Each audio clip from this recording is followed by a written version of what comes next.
Chapter 1. Alina's curiosity. Alina swam through the colorful coral, her silver tail propelling her smoothly through the turquoise waters of the kingdom of Atlantia. As a young mermaid princess, she was supposed to stay within the palace grounds, but Alina's adventurous spirit could not be contained.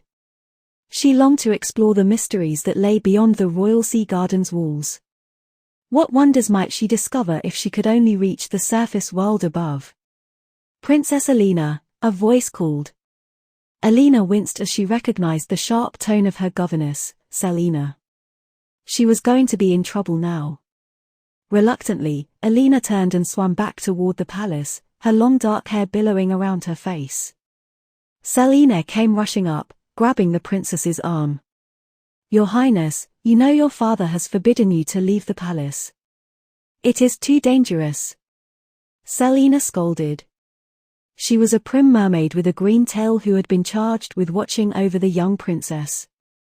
"I just wanted to see the coral reef nearby," Alina protested, though she knew it was no use lying. Selina would no doubt report her transgression to the king. King Morvaran ruled the kingdom of Atlantia with an iron fist. Ever since the death of Alina's mother when she was just a child, the king had become overprotective of his only daughter and heir. Alina understood her father's worries, but his strict rules made her feel trapped. She yearned for a bit of freedom to explore and learn. Selina shook her head, clucking with disapproval. "You know the king's orders. This sea garden is to be your whole world until you come of age. We can't risk the humans from above capturing you." Alina frowned. She knew the stories well, how the humans were dangerous creatures who would snatch up merfolk in nets and display them in tanks if given the chance. But somewhere deep down, she couldn't help wondering if the legends were fully true. What if humans weren't all monstrous? The thought made her swim more languidly as Selina pulled her back toward the palace. Carved from coral and abalone shells, the palace gleamed pink and orange in the sunlight streaming down from the waves above. As Alina followed Selina through the grand archway, she glanced up at the shimmering surface far above. What might it be like up there, on dry land? She imagined finding fantastic creatures, discovering new music, seeing glowing lights that weren't phosphorescent algae. "Your Highness, please pay attention," Selina said. "I am trying to prepare you for the ceremony tonight." Alina snapped back to focus. She had forgotten that today was her 16th birthday. There was to be a grand ball held in her honor that evening, where merfolk from across the 7 seas would offer her gifts and well wishes. It was an important event marking her step toward one day becoming queen. "Of course, how could I forget?" Alina replied. "Please forgive my distractedness today. I will be attentive now." Selina's face softened. "I know a young mermaid's heart and mind often wander," she said gently. "But you are a princess. Your people will depend on you, so you must be wise. That includes listening to the king's guidance to stay safe." Alina nodded, swallowing her sigh. Selina was only looking out for her, even if she was strict at times. Together they swam deeper into the palace to prepare for the ball. As they moved down the coral hallway, Alina let her hand trail along the smooth stones. The walls glittered with embedded seashells and opalescent pearls, imbuing the palace with a magical glow. She had always found it beautiful. So why did she still feel so confined? Shaking off her melancholy thoughts, Alina followed Selina into her private chamber. A current of water always flowed through it from an underground vent, circulating fresh seawater. Selina selected a gown of iridescent silk sewn with tiny bubbles that shimmered like the surface. She helped arrange Alina's long, dark hair into an elegant twist accented with strands of luminous kelp and pearls from the royal treasure room. Examining her reflection in a polished silver shell, Alina thought she looked every inch the princess she was. But she didn't feel ready to be celebrated and fussed over. Not when her heart still longed for adventure. "You look beautiful," Selina said, adjusting the gown's filmy sleeves. "Now remember, be gracious and thank the guests for any gifts. Don't refuse dances, as it may offend." "Yes, Selina," Alina said, forcing a smile. She appreciated her governess's guidance, but all her talk of manners and appearances only increased Alina's feeling of confinement. This ball and celebration may be in her honor, but it felt like just another pretty cage. "Oh, my little sea turtle has become a lovely young mermaid," a deep voice said from the doorway. Alina turned to see her father entering the room. King Morvaran was an imposing merman with a navy blue tail and jet black hair accented with streaks of silver. His golden crown sat upon his brow as he swam forward to embrace Alina. "You look every bit the princess tonight," he said. "Your mother would be so proud." Alina returned his fierce hug. "Thank you, father." As much as they disagreed sometimes, she knew he only wanted to protect her. The loss of his beloved queen had changed him. King Morvaran pulled back, keeping his hands on her shoulders. "Tonight marks the beginning of your life as an adult in our kingdom," he said solemnly. "I know you will represent our family well and make wise choices." His tone held a note of warning. He knew her adventurous nature worried him. Alina dipped her head respectfully. "Of course. I will stay safe, father." The lie tasted bitter on her tongue, but she would say what she must for now. Soon she would be 16 and able to make her own choices. Surely even her cautious father could not constrain her forever. "Good." The king nodded, satisfied. "Now come. Your guests await." He offered his arm and Alina took it with a soft smile. Together, they left her chamber and swam toward the ballroom, trailed by Selina. As they entered the vast, domed room with vaulted coral ceilings, Alina couldn't help letting out a small gasp. The space had been utterly transformed for her celebration. Curtains of iridescent jellyfish gently wafted around the columns circling the dance floor. Giant glowing kelp plants provided a haunting blue light from the walls. And the banquet tables were laden with delicious foods like smoked eel, sea urchin's roe, plates of sliced abalone, and trays of underwater fruits and vegetables. Musicians floated in a corner, playing harps made of driftwood and haunting pipe songs with shells. And the ballroom was filled with a rainbow of merfolk admiring the scene, their scales gleaming every color imaginable. There were elegant, bejeweled nobles and commoners from the village outskirts alike. "Welcome, friends," King Morvaran's voice boomed out. "Let us celebrate my daughter's birth into adulthood. Princess Alina, future Queen of Atlantia." The crowd erupted into cheers and applause as all eyes turned Alina's way. She blushed but raised one hand to wave graciously, just as Selina had taught her. This night was for her people, whatever her own conflicted feelings. For hours, Alina swam about the ballroom, accepting well wishes, gifts of pearls or wine. She danced with an endless line of mermen, both handsome young sailors and grey-bearded elders. All the while, King Morvaran watched benevolently from his coral throne with Selina hovering nearby. Despite the splendor surrounding her, Alina felt restless. She was the guest of honor, yet she felt no more free than before. If anything, the happy occasion only heightened her feeling of concealed discontent. When would she be considered old enough to make her own choices? To see the world and find her true purpose? Not even this coming-of-age ball could grant her the independence she craved. Alina did her best to keep a bright smile on her face throughout the celebrations, but her heart was not fully present. At last, deep in the night when the moon shone down into the ocean above, her father dismissed the guests until just family remained. "You've done wonderfully tonight, my pearl," King Morvaran told Alina, kissing her forehead. "Now get some rest. The official ceremony is tomorrow at sunset." Relieved her required appearances were done, Alina retired to her chamber. But as she settled onto her giant coral bed, sleep eluded her. She tossed and turned, listening to the soothing whoosh of the circulating water. Tomorrow she would officially be an adult. Yet she had never felt more trapped in her own life, never more desperate for some adventure and purpose. An idea slowly took hold in her mind. Tonight had been meant to celebrate her coming of age, so what if she acted like the adult she now was? She would prove to herself and her father that she was ready for independence. Alina's heart pounded with exhilaration and anxiety at the thought. But the more she considered it, the more her restlessness goaded her on. She would not tell Selina or the king her plan. No, she would act of her own accord to finally see the human world above. Just a quick look, then she could return, having proven her maturity. Feeling energized with newfound purpose, Alina drifted up from her bed and went to her window, peering out at the dark waters beyond the palace. Somewhere up there, just past the surface, lay the forbidden human realm. She trembled with a mix of fear and excitement. Could she really disobey her father so blatantly? Tomorrow she became an adult, Alina reminded herself. She would decide her own fate now, and it was time to act with courage.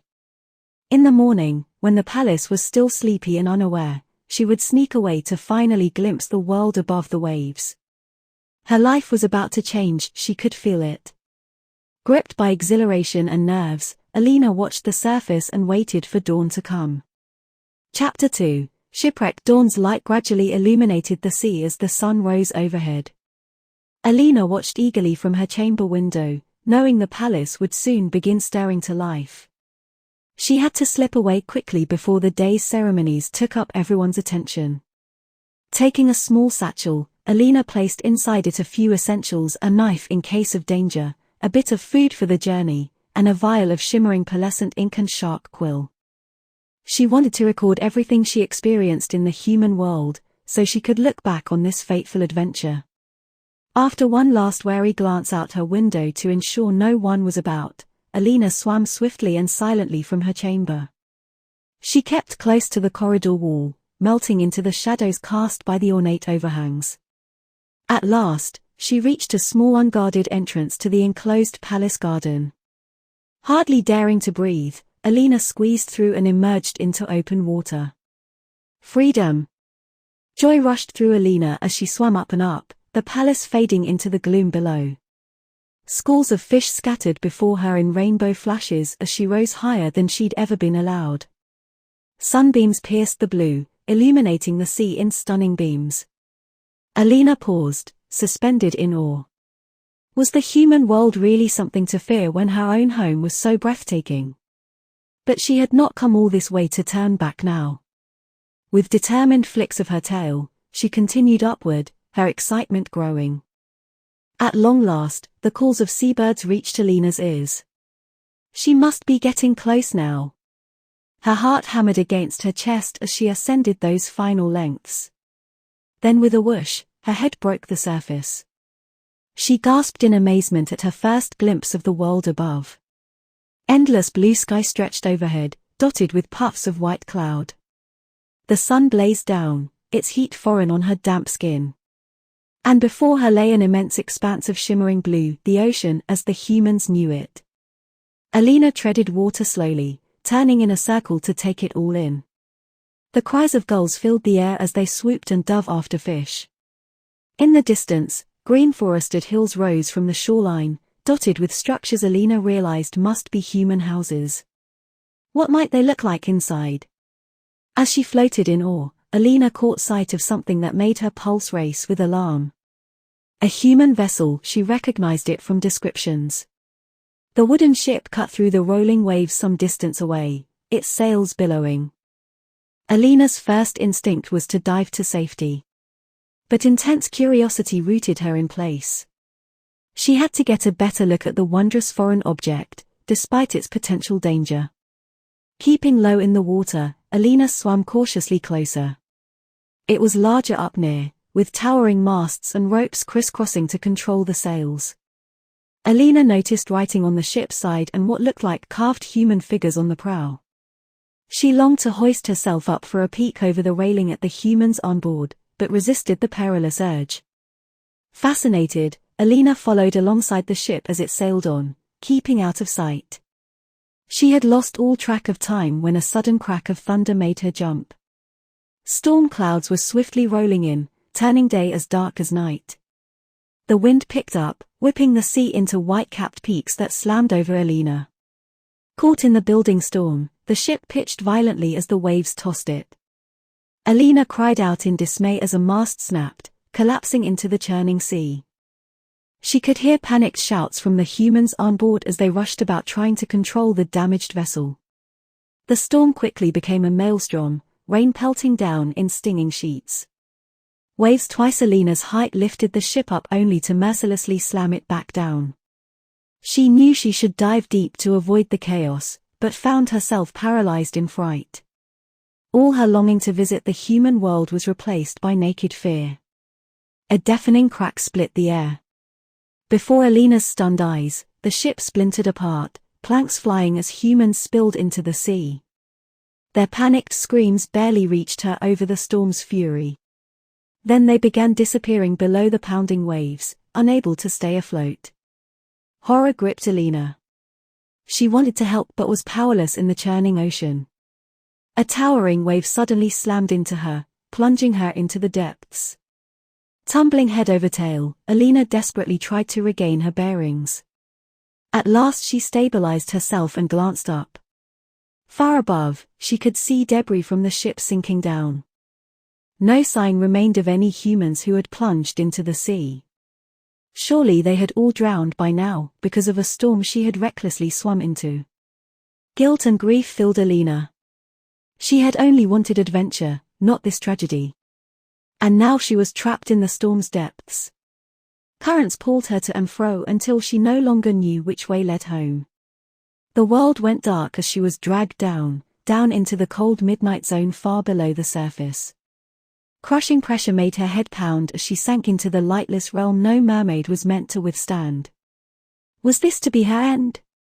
Alina's lungs burned for air and her vision blurred. Just as she felt herself fading, currents swept her up into a gentle warm flow. Trusting it blindly, Alina let the mysterious current carry her into merciful unconsciousness. Gradually, Alina became aware of soft murmuring voices. She felt grainy sand beneath her and gentle lapping waves. Was she somehow back in the palace sea garden? No, her senses were too dulled and weakened. And she smelled smoke, something that didn't exist underwater. Confused, she pried her eyes open. Everything was blurry. As her vision adjusted, Alina realized she was staring up at an utterly foreign sky. Rough fabric covered her. And her tail, where was her tail? Panicked, Alina tried to sit up and glimpse her lower body. But her muscles refused to cooperate. She thrashed weakly, only managing to flip onto her stomach. It was then she glimpsed two strange pale limbs extending where her silver tail should be. She must be hallucinating. Shock overwhelmed Alina and she blacked out again. When she next awoke, it was nighttime. Flickering firelight illuminated a cave sheltering her. And nearby, the source of the voices she'd heard. 3 humans, the likes of which she'd never seen up close, sat around the flames. They were curiously shaped, with leg appendages and coverings over their bodies. Alina stared in silent astonishment. She attempted to call out and ask where she was, but only a hoarse croak came from her throat. Still, it alerted the humans to her waking. One of them, with long hair and delicate features, hurried over. It gently placed a hand on Alina's forehead as it spoke in a soothing voice. Alina did not know their language, yet gratefully accepted a cup of water it offered. As she sipped, her senses returned. She was on land, her tale transformed by her time spent in the dry human world. These people must have found her battered body on the shore and taken her in. But to what purpose? Fear of the unknown kept Alina silent as she studied the humans. They seemed gentle, tending to her with hands meant to heal rather than harm. But she knew she should not linger here. As soon as she regained her strength, she would find her way back to the sea. Back home, where she prayed her father's anger at her recklessness would not be too severe. For now, she had little choice but to remain with these curious creatures. At least until she healed and could make her way on the strange limbs now replacing her tail. Alina sank back into an exhausted sleep, the humans' soft voices following her into dreams of home. Chapter 3. The kind fisherman. Alina drifted in and out of consciousness over the next few days. The humans, 2 men and a woman, continued caring for her. They offered her food, though she turned up her nose at the land dwellers' strange dried meats and fruits. She was accustomed to fresh raw seafood. When awake, Alina studied the humans as they went about their lives in the small seaside village. They lived in huts of wood and thatch, wore simple homespun clothes, and spoke in rasping tongues she could not decipher. Such odd creatures. But they treated her gently, with patience, and that was what mattered. Soon Alina could sit up and swallow more substantial meals of bread and vegetables. Her strength gradually returned, though moving her new human legs remained a challenge. The fisherman who seemed to be her primary caretaker often sat with her, miming walking motions and encouraging her to stand. She learned his name was Jakob. He was tall and broad-shouldered, with kind blue eyes and sun-browned skin from years at sea. When he smiled encouragingly at Alina's halting attempts to walk, she felt stirrings of trust for him, despite his alien appearance and ways. One morning, Alina managed to rise successfully to her feet, or rather, her feet. Jakob steadied her with gentle hands as she wobbled, knees buckling. She clutched his arm tightly, fearing she would collapse. But at last, she stood upright. Alina could not help laughing in delight as she took a few short, shaky steps holding onto Jakob. It was still difficult and strange, but she was doing it walking as the humans did. Jakob praised her efforts, smiling widely. Alina's heart warmed further towards this patient fisherman. Perhaps not all humans were the monsters she'd been warned of. Over the next days and weeks, Alina practiced determinedly. She stumbled often, sometimes crashing painfully to the ground. But she would grit her teeth and get back up, focused on mastering this human skill. Jakob stayed by her side, catching her if she teetered. Alina was soon able to walk short distances unaided, though slowly. She knew she should return to the sea now that she had recovered her health and learned to function on land. But fear still gripped Alina. She did not feel ready to face her father's wrath or navigate the vast oceans alone. And a selfish part of her remained intensely curious about the human world. So Alina stayed in the seaside village. Jakob introduced her gently to the other villagers, explaining that she had been found washed up on the beach after a shipwreck with no memory. The villagers marveled at the mysterious girl who walked as if learning for the first time. Whispers followed Alina as she moved slowly through the dirt streets. But if Jakob accepted her presence, then the rest did as well. Alina grew to cherish her evenings sitting by the fire in Jacob's hut, watching him mend nets and listening to his soothing voice. Sometimes she would sing softly, mermaid melodies kept secret from landwalkers. Jakob often praised her lovely voice, urging her to sing more. But Alina restrained herself, not fully trusting her song's power over humans. During her days, when Jakob went fishing, Alina wandered the shores and coves nearby. She was careful not to go near the crashing ocean waves, knowing their allure. But she missed her home beneath the sea terribly. Combing the tide pools soothed her heartache somewhat. She'd gather colorful shells and ocean-smoothed glass, arranging them in the sand into images of Atlantia. One day, Jakob discovered her work and asked about it gently. He seemed to understand her homesickness, though he still believed she hailed from a distant human land. Alina longed to tell him the truth, but the gap between their worlds felt too immense. He'd proven kinder than she expected, yet she feared shattering the tender trust between them. So Alina continued keeping her true origin secret. As the weeks went by, she grew healthy and more sure-footed. She helped the village women with chores and learned simple human tasks like sewing, weaving, and cooking. Her hands grew calloused from hauling water and gathering firewood. All the while, Jakob remained her guide and support. Alina noticed that sometimes his touch would linger or his gaze grow especially gentle. Her own heart beat faster at such moments. But it was impossible, wasn't it? He was human, she murmured. Such affection could never be. Confused by her conflicted feelings, Alina would hasten to the tide pools whenever Jakob was away. There, staring out at the evanescent sea, she allowed herself to remember her previous life. to wish she had the courage to return and make things right somehow. Until then, she took simple joy in learning the human world's mysteries one day at a time.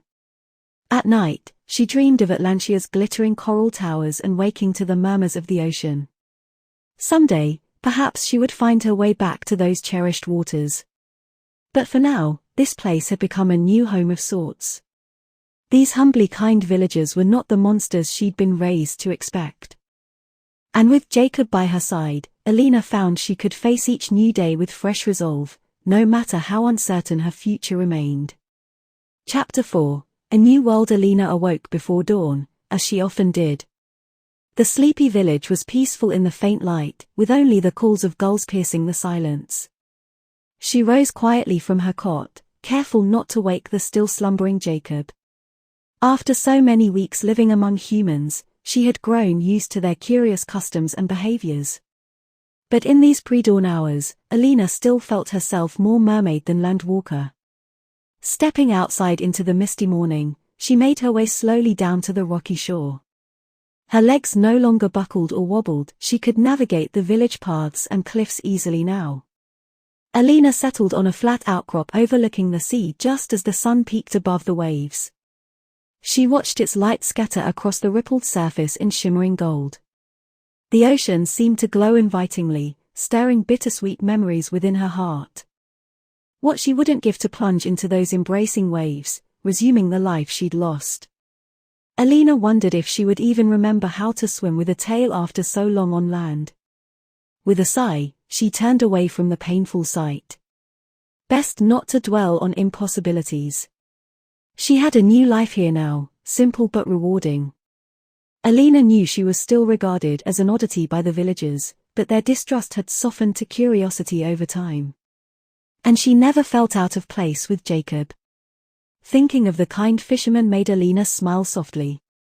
She still could not sort out her feelings toward him, oscillating between deep affection and hesitation. While she knew humans and merfolk could not bond in that way, her heart seemed not to care. Whenever Jakob took her hand to guide her safely over the rocks, joy flickered through her. The clump of boots on the cliff path shook Alina from her musings. She looked over her shoulder to see Jakob approaching, bearing a bundle. "Good morning," he called, smiling warmly. "I thought I might find you here." He settled down on the rock beside her, carefully laying his parcel on his lap. Alina returned his smile shyly. "It's peaceful here this time of day. Helps me think." In truth, sitting above the waves always left her feeling wistful, but she did not say so. Jakob gave her a knowing look but merely nodded. "Well, since you already rise at first light, I had a thought." He unrolled the cloth bundle, revealing fishing hooks, lines, and nets. "Perhaps you could start joining me out on the boat when I go to catch our supper." Alina's eyes lit up, but apprehension tempered her excitement. Venturing onto the open sea again stirred her fears. But the eager hope on Jacob's weathered face decided her. "If you think I won't be in the way, I'd love to try," she answered. Jacob's grin dissolved the last of her doubts. "Wonderful. We'll start tomorrow then. Now, let me show you how to mend these nets." Jakob spent the next hour teaching Alina the various tasks involved in repairing and maintaining the tools of his trade. She learned quickly, hands moving deftly as she twisted rope and patched holes. Her time in the village had taught her much, but she had never forgotten her intrinsic mermaid grace.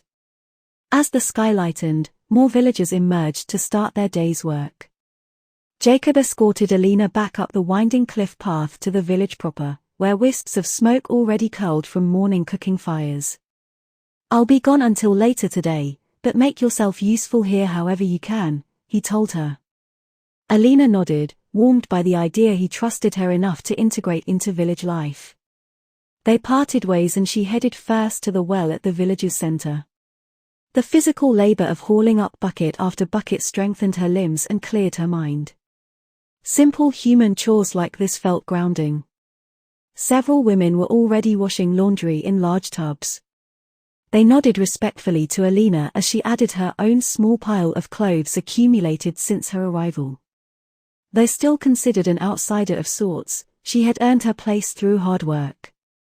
Kneeling by the tubs, Alina scrubbed fabrics against the ridged washboards. The scent of soap filled the air as the women worked and chatted around her. They sometimes tried to include Alina in their light-hearted gossip about villagers. She followed along as best she could, laughter intermingling with the splash of water. After laundry, Alina helped braid onions and garlic into long ropes for storage. The village-wise woman had taught her the skill, weathered hands guiding Alina's. She enjoyed learning all she could. Each new ability made her feel more anchored in this world. Jakob returned in the afternoon, grinning at the garlic braids hung outside his hut. "You have had a productive day, I see. Here, I brought you something." He held out a beautiful spiral shell, pearly pink on the inside. Alina gasped in delight as she took the delicate gift. Jakob looked pleased by her reaction. "It made me think of that first day I saw you, combing the tide pools," he said. Alina smiled, remembering. She still missed her ocean home, but Jacob's thoughtfulness warmed her heart. "Thank you," she said sincerely. "I will add it to my collection." She kept a stash of seashells, sea glass, and interesting rocks in her cot's trunk. Each piece soothed her longing for the sea. Jakob nodded. "Ah, good. Well, go take a rest now. We've an early start tomorrow." Alina grinned, excitement chasing away her nervousness. She would be at home on Jacob's fishing boat in a way she could never explain. For now, she simply looked forward to learning the ways of human sailors.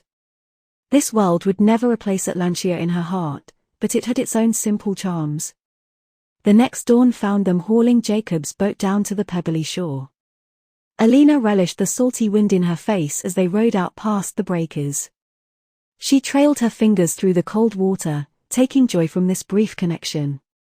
Once they were some distance from shore, Jakob showed her how to cast nets and set lines.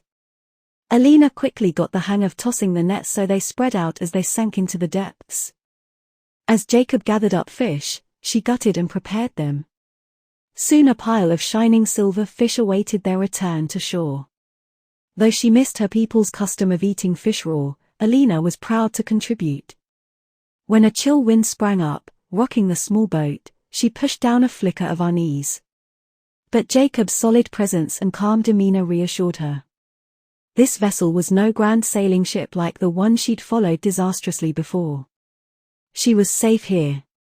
By the time they rowed back to shore with their bountiful catch, Alina brimmed with joyful accomplishment. She realized she had hardly thought of her old life all day. Perhaps it was possible to move forward after all, even if she never fully belonged. Jacob's smile as they hauled the laden boat onto the sand gave her hope. In the weeks that followed, Alina became a regular crew member on the fishing boat. Her days fell into a comforting rhythm: pre-dawn walks along the shore, fishing with Jakob, and helping around the village until evening. As she grew more accepted, she occasionally received gifts of bread or embroidery floss. The normality of her new existence was healing, easing the ache she still carried.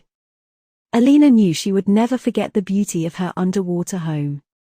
But this place was carved into her heart now too. It did not matter where she came from, she mattered to these people, and that was enough for now. Chapter 5, Budding Feelings. Alina stood on the pebbled shore mending nets, enjoying the sun on her skin. Nearby, Jakob cleaned and prepped the morning's catch for salting and smoking. As she watched him work, Alina felt that now familiar warmth blossom through her. In the months since she'd joined this seaside village, her affection for the kind fisherman had only grown. At first, she'd tried to ignore it, convinced a bond between mermaid and human was impossible. But the more time they spent together on the boat, walking village paths, or sitting by the fire in the evenings, the harder she fell. A part of her still resisted; they were from separate worlds. Yet when Jakob smiled at her, ocean and land did not seem so distant. This morning, he kept glancing over at her as he worked, eyes creasing with that smile that never failed to make Alina's heart flutter. She looked down, focusing intently on the net knots under her fingers. But she could feel her cheeks warming. What was she doing? She had no future here. One day she would have to return to the sea, leaving Jakob and this little village behind. Forming attachments would only make that departure more painful. With a deep breath, Alina steadied her emotions and kept her eyes averted from the handsome fisherman. The workday passed swiftly. As the sun dipped low, Alina carried the salted fish up to store in the hut's cellar. Jakob followed behind with his nets. Their fingers brushed lightly as Alina took the gear from him, and she pulled back quickly. But the brief contact left her flustered. "You've been quiet today," Jakob observed, studying her face in the dimness. "Is aught amiss?" Alina shook her head, avoiding his gaze. "All is well. I'm only tired." She could feel Jacob's eyes on her a moment longer before he nodded. "I see. Well, go rest then. I cook our supper tonight." Grateful he did not press the issue, Alina escaped up to the loft where her cot lay. She sank onto the straw mattress with a sigh, heart and mind in turmoil. This could not continue. She must restrain her affections, no matter how Jacob's glance made her pulse sing. They were not the same kind. But days passed, and Alina made little headway suppressing her feelings. At night, she now keenly felt the lack of fireside conversation as Jakob kept polite distance. Her chest ached with unspoken words. During the day, the boat's rocking only made her remember clinging to him for balance, his strong hands gentle on her waist. A week after the awkward encounter, a summer festival was held in the village square. Alina walked among the revelers shyly, watching families dance around the bonfire as a small band played lively tunes. Jakob appeared at her side, holding 2 cups of honey mead. "You look like you could use some merriment," he said, offering her one. Alina managed a smile as she accepted the drink. "Thank you." They sipped in silence until a reel began. Jacob's eyes glinted with reflected fire as he held out his hand boldly. "Dance with me?" The yearning in Alina's heart overpowered her hesitance. "Yes," she breathed, taking his calloused hand. He pulled her into the raucous dance, spinning her around the fire so her simple dress fanned out. Laughing girlishly, Alina let go of her worries for a few breathless moments. Jacob's sturdy frame was an anchor as they whirled through the dance's complex steps. By the end, she was flushed and exhilarated. The approving villagers clapped as the music ceased. Jakob squeezed her hand. "Come take a walk with me," he murmured. Curious at his change in demeanor, Alina let him guide her away from the noisy revelry.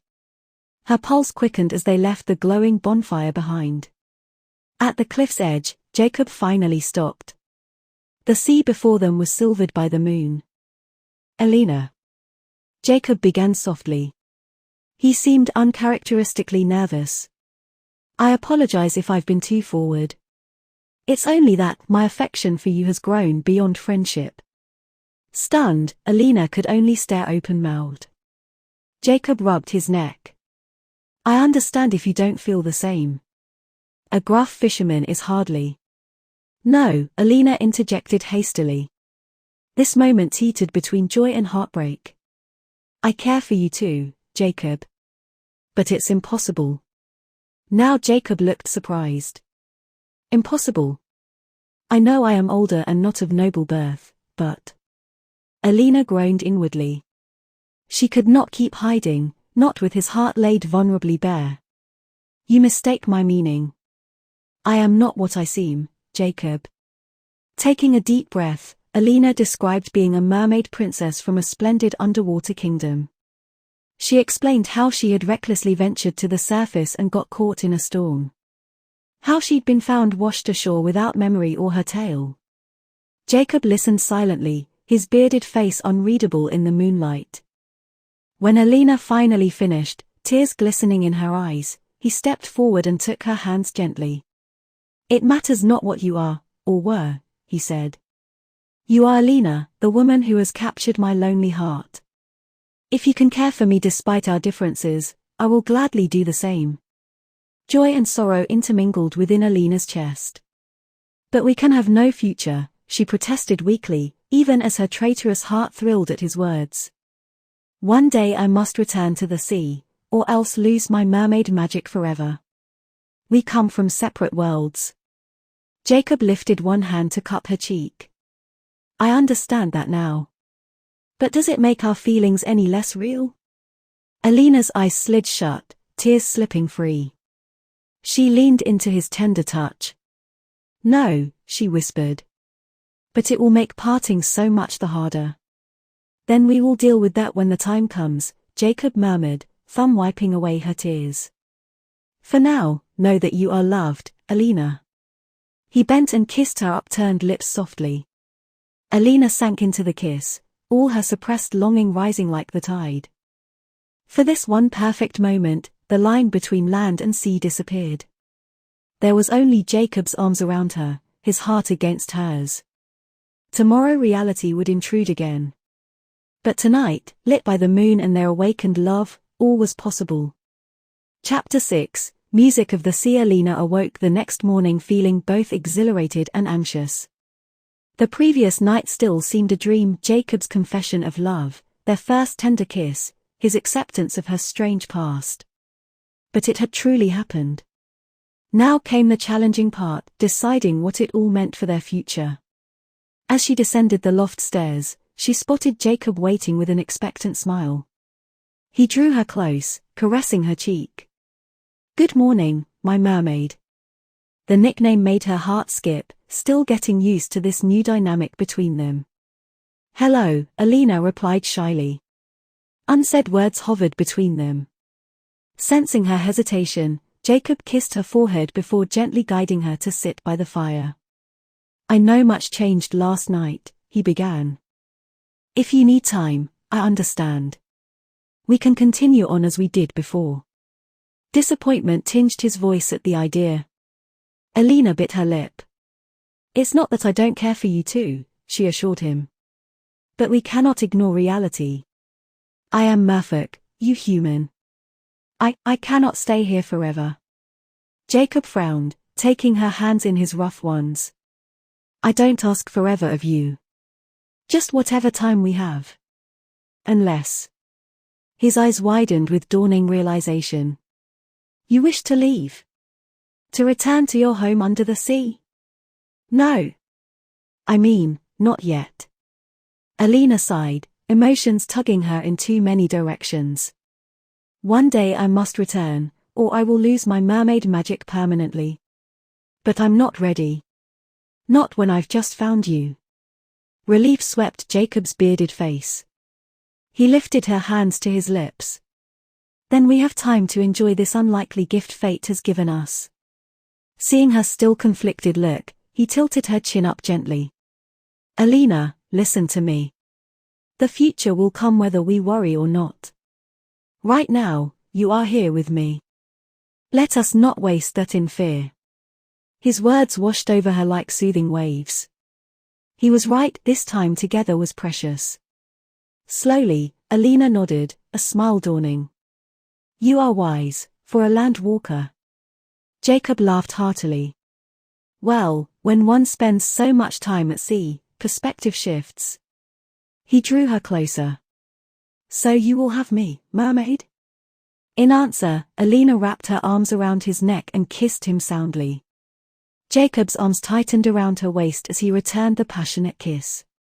For now, only this moment mattered. In the days that followed, they adjusted to their new relationship. To the villagers, little outwardly changed. Jakob was still the gruff fisherman, Alina the mysterious girl. But in their quiet times together, a new tenderness colored their interactions. Jakob often called her my mermaid now in teasing affection as they worked companionably side by side. And he made sure to steal kisses when they were alone, his touch igniting Alina's heart. She soaked up his attention, letting herself get lost in it. At nights, they now sat curled together by the fire sharing stories no one else would believe. Alina described Atlantia's glory in vivid detail, the towering coral spires, rainbow markets, swirling currents, and fashions. Jakob listened avidly to tales of her undersea life, different as it was from his world.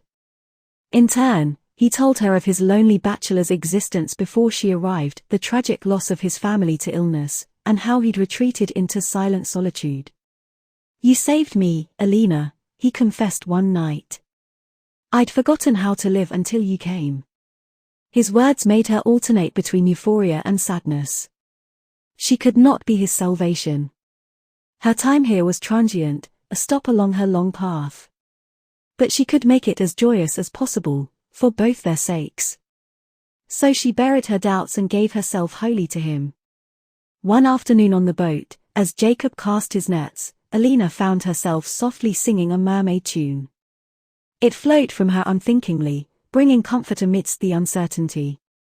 Intent on his task, Jacob did not seem to notice. But when Alina realized her slip, she froze. The mer songs could put humans into trances if sung fully and purposely. She watched Jacob warily, but he continued mending a net, unaffected. Cautiously, she resumed her melody. Perhaps singing gently would not cause harm. The lilting music passed the time until Jacob reeled in bulging nets. As he dumped the flopping fish into their holding barrel, he cocked his head. "What was that song you were singing? I don't believe I've heard it before." Alina tensed. "Oh, just something from my childhood," she answered vaguely. Jacob studied her. It was quite beautiful, though haunting.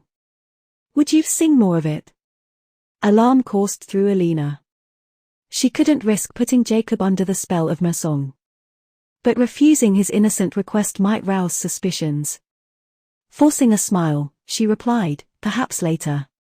We should head back with these fish."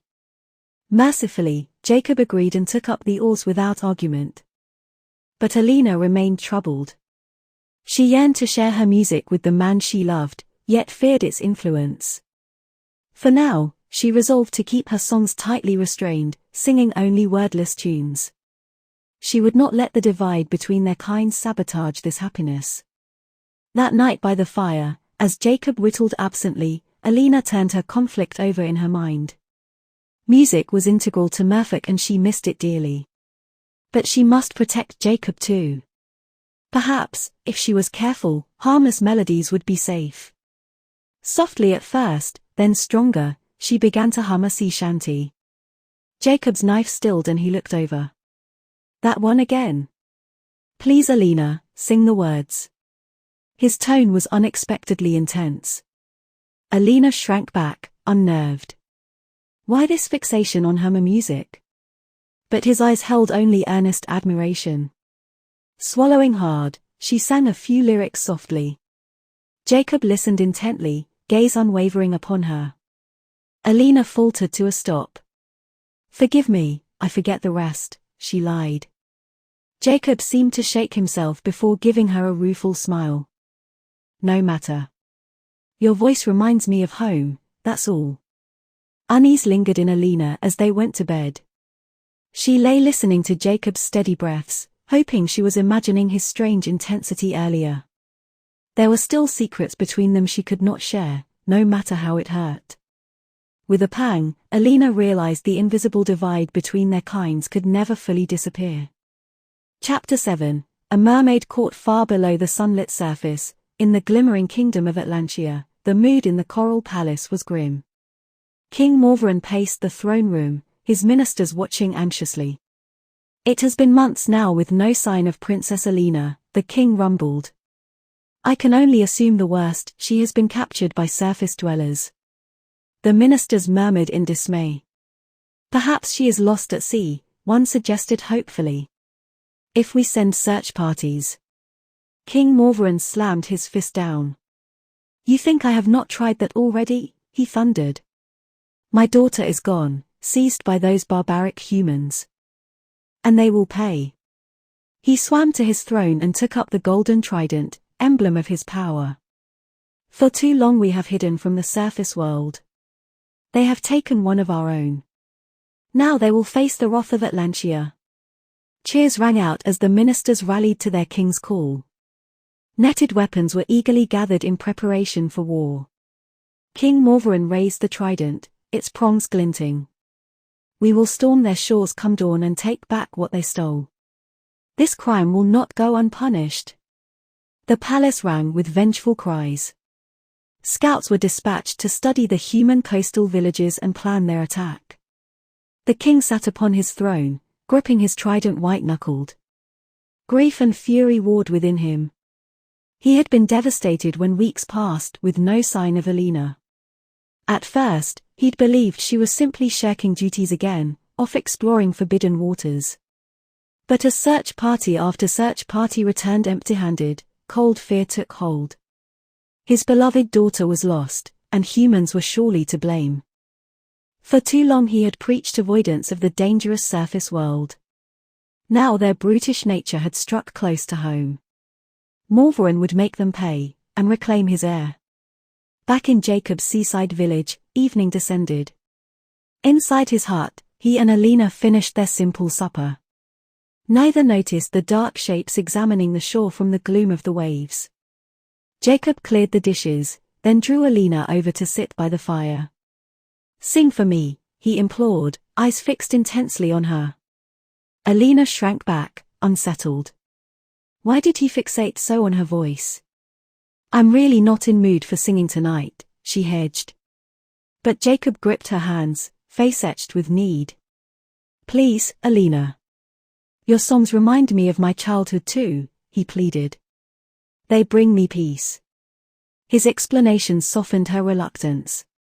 She had vowed to share more of herself with this kind human who loved her. What harm could one song do? Hesitantly, Alina sang a mermaid lullaby. Jakob stared, enraptured by the haunting melody. His focus bordered on zealous, but Alina told herself he merely treasured these reminders of home. She let the bittersweet song fill the room as Jakob listened intently. When she fell silent, he leaned in and kissed her deeply. "You are so gifted, my mermaid. Please, give me more." He pulled her close again. Alina's unease grew, but she acquiesced. Song after song poured from her lips as Jakob urged her on. His hands caressed her skin feverishly between pleas for encore after encore. He seemed almost possessed. It was not until Jakob began pawing at her clothes that Alina wrenched away, horrified. "Stop," she cried. "Something is wrong with you." This was not the gentleman who had selflessly loved her. Jakob reached for her again, eyes glassy with mania. "I need to hear you sing, Alina. Please." Shaking her head firmly, Alina backed away. "No more tonight. You're not yourself." Had she unwittingly begun putting him under her song spell? Remorse flooded her, but it was too late now. She would confess all tomorrow, but first Jakob needed rest. Taking his arm, she guided his unresisting form to bed. He was soon snoring deeply. Alina watched him, dismayed. She had ignored the warnings and used her dangerous gift, only thinking of her own longing to share it.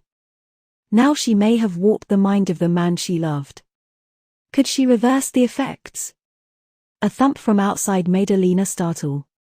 She peered out the window into the dark night. Had she imagined it? Then muffled shouts and clashes reached her ears. Before she could react, the hut door burst open. Strange mermen wielding weapons flooded the room. Alina tried to cry out, but one clamped a webbed hand over her mouth. Jakob was still fast asleep somehow. "We've found her. The princess," the lead merman called. Alina struggled uselessly as she was bound and dragged outside. Was this a rescue attempt? But their handling was rough, voices harsh. Through the trees she glimpsed more raiding parties emerging from the sea to storm the village. Screams and smells of smoke filled the air as the mermen attacked without warning. Why would her people do this? Father must have sent them, Alina realized with sinking horror. He thinks the humans captured me. The king was waging war on innocent people, and it was all her fault. She had to stop this, if the village that had become her home had any chance.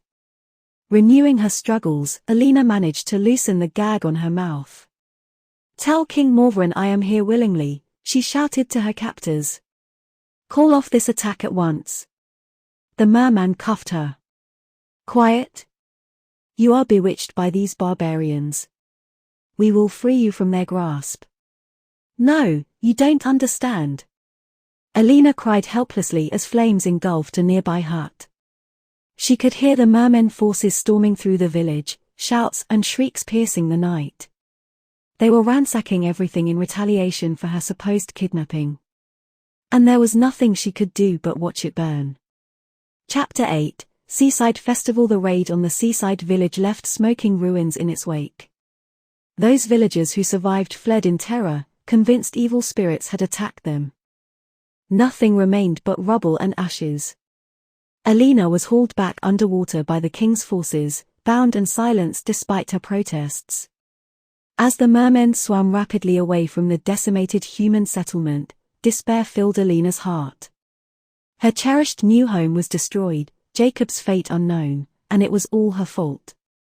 She had lingered selfishly on land too long. Now King Morvaran mistakenly thought the humans responsible for her disappearance. Oh, how she wished she could explain it was her recklessness alone to blame. But her pleas went ignored by the stern merman escort. They reached the outskirts of Atlantia's capital.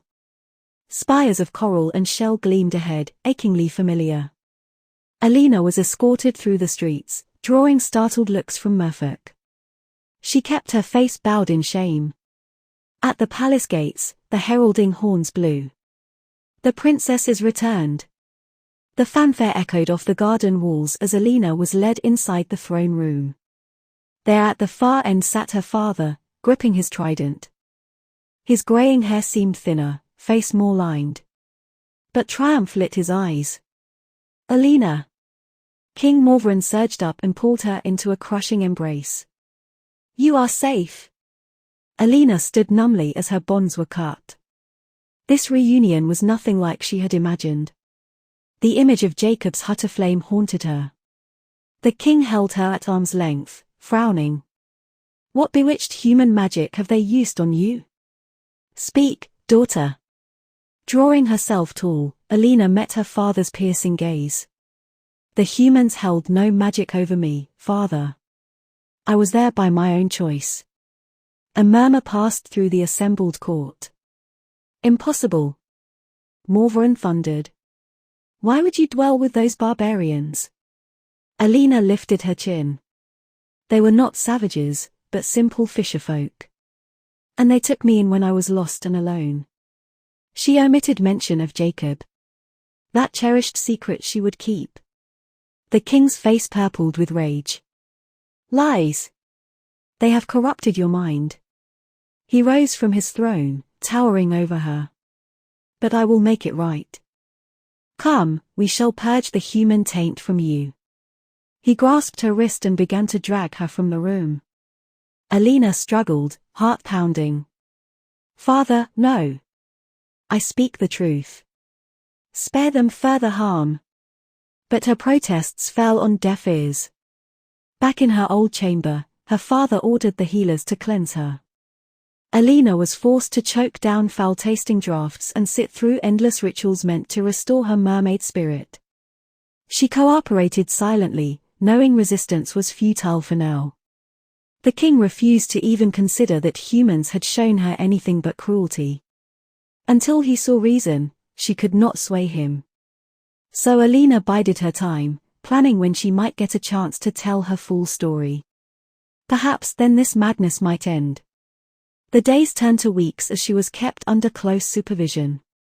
The king had deemed his wayward daughter still sick from human influence.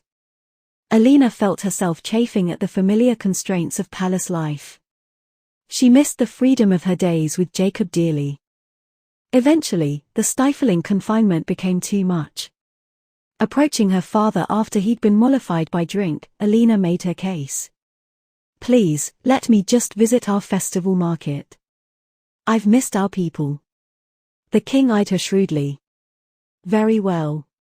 But you will be escorted, for your own safety. Alina nodded, hiding a smile. It was a small victory, but she would take it. This excursion was the perfect chance to show him humans posed no danger. The market's vibrancy would prove her arguments about joyful life on land. The day arrived, and Alina convinced her guards to give her some space to browse the stalls alone. Musicians played vibrant shell harps and drums as shoppers examined fine silks, potions, and jewelry. She drifted among them, relishing the freedom. As she studied an array of pearl rings, a sound carried on the current caught her attention. Laughter, high and sweet. Drawn by it, Alina swam towards the source. A cluster of young merchildren danced in a courtyard as a traveling human played lively songs on a weathered fiddle. Alina froze, watching the bizarre scene. A real live human here in Atlantia. He was elderly, with a balding head and broad, crinkled smile. As she hovered in shock, he finished his song to the children's applause. "Come now, don't be shy. I don't bite," he called, beckoning her over. Entranced, Alina approached slowly. "I've never seen a human here before," she said. "How is this possible?" The man grinned. "Ah, well met, princess. I'm just a harmless bard using my gifts to bring music wherever there are ears to hear." He nodded respectfully to her. "Stanley's my name. Now, would you like to hear another tune?" Alina could not keep from smiling back. His friendly manner was immediately disarming. "Please. I would enjoy that." She settled near the merry children as Stanley launched into a bouncy sea shanty. Despite his alien appearance, the joy he created with music was universal. Alina clapped along, her homesickness for the human village easing. This chance encounter was just the proof she needed. Humans could honor and celebrate her people's culture, not only destroy. Too soon, her guards arrived and brusquely interrupted the performance. "Princess, you should not stray from our sight." They eyed the bard suspiciously before addressing him. "Be thankful you entertain the royal heir, human, or you would be punished." Stanley merely bowed. "I am honored to play for the princess and these fine children." His tactful response made Alina smile apologetically as she was led away. She waved goodbye to the enthralled merchildren still gathered around Stanley. Back at the palace, Alina went immediately to her father in his study. "You will not believe what I encountered at the market today," she began excitedly. But Morvaran's frown cut her short. "You directly disobeyed and wandered off alone. Were you not just recently a prisoner because of such foolishness?" He sighed, shaking his head. "I see the humans still grip your mind." "No!" Alina cried in frustration. "If you would just listen." The king rose. "Enough. You are confined to the palace until your 21st birthday. Then we shall officially name you heir, and you may have more freedoms." His tone indicated limited ones. He swept from the room, deaf to her protests. Slumping into a chair, Alina buried her face in her hands. Her chance to reason with him was ruined. And now more endless weeks of isolation awaited. She thought of the smiling bard Stanley, living proof humans posed no danger. Proof her father refused to accept. With an ironic laugh, Alina realized she almost wished to be back in the simple human village she'd come to love. The memory of it still shone brightly in her heart, whatever its ultimate fate. And somewhere, lost to her now, was a kind fisherman who had opened her eyes and claimed her heart. Chapter 9, Truth Revealed. Alina sat idly brushing her long midnight hair, gazing out the window. A week had passed since her failed attempt to reason with her father. She was still confined to the palace until her 21st birthday. At least she had recovered full mermaid abilities after her time on land. Her silver tail flashed in the sunlight filtering through the water. But without freedom, Alina felt limited in new ways. Now she understood the human world's vibrancy and her curiosity would not be quelled. A knock interrupted her brooding. Selina, her old governess, entered with a warm smile. "I've brought your favorite seaweed wrap, my lady." She busied herself laying out the meal as she continued chatting. "It is good to have you home safe. We were all so worried when you disappeared." Selina hesitated, seeing Alina's despondent face. Forgive me, you must have been frightened alone out there. Alina gave the governess a grateful look. Finally, someone who might listen. Oh Selina, it was not a nightmare. The humans were kind, nothing like father claims. She went on to tell the whole story, her recklessness, the storm, washing up helpless on land. How gentle Jacob had taken her in and taught her to walk and live as one of them. And finally, how they had fallen in love, despite all separating them. He knows my true nature now, and still cares for me. I fear for him and his people with this needless war, Alina finished sorrowfully. Shyly, she removed her pendant necklace. Jacob gave me this, as a token. Selina examined the strange metal amulet etched with symbols. I admit, it is hard to imagine humans being so altruistic, she said slowly. But you have never been deceitful. Hope rose in Alina's chest. Then you believe me. You must help convince Father humans mean no harm. Sadly, Selina shook her head. I cannot sway the king. But, if you feel so strongly, perhaps it is time you addressed the kingdom. She gave Alina an appraising look. You are of age now, your highness. They will listen to their princess. Alina trembled at the idea. Could she really go before the people and undermine her father publicly? But she had run out of choices. Swallowing hard, she met Selina's gaze. You're right. I must tell them the truth. The governess squeezed her hand. Be brave, princess. I know you will do what is just. With an encouraging smile, she slipped away. Alina clutched Jacob's necklace to her heart. She would need all the courage she could muster now. 2 days later, Alina swam to the palace balcony looking out over the great city square. Below, merfolk crowded the space, eagerly awaiting their princess's official 21st birthday address. The king had only been told she planned to greet her people, not expose him as a warmonger. Alina steeled herself. She wore the simple gown from her time on land, hair flowing loose. As she appeared, a cheer arose from the masses. Stretching out her arms, Alina bid them listen. Myriad faces turned attentively up to her. People of Atlantia, thank you for this warm welcome after my long absence, she began, voice only shaking slightly. Many think I was held captive, but the truth is, I fled selfishly to the surface world. Mutterings of surprise. Alina raised a hand for silence. Yes, I disobeyed the king's orders, and nearly paid with my life. But I was saved by humans. And they showed me only kindness once I recovered. She gripped the railing, emboldened. They are not monsters or savages. They took me in, though I was a stranger. I say we have wrongly judged them. The crowd erupted into astonished outcry. Silence! The king's enraged bellow cut through the commotion. Morvaran stormed out to drag Alina back inside away from their rapt gazes. How dare you spread such lies, he growled, shaking with fury. I will hear no more of this nonsense. He turned back to address the unsettled people. Do not be deceived by her tales. She is still unwell from trauma suffered in the human world. Somber nods of understanding. Return to your homes. I will tend to the princess. The square emptied swiftly. Alina wrenched away from her father's grasp. I am not some sickly child. Why can you not accept the humans may be good? Tears of frustration stung her eyes. King Morvaran's expression was colder than she had ever seen. You are not ready to be queen if you insist on believing these fantasies. I will rule a while longer. When you are well, we shall see. He swept away, leaving Alina trembling. She had gambled everything, and still he refused the truth. Now she had only weakened her position further.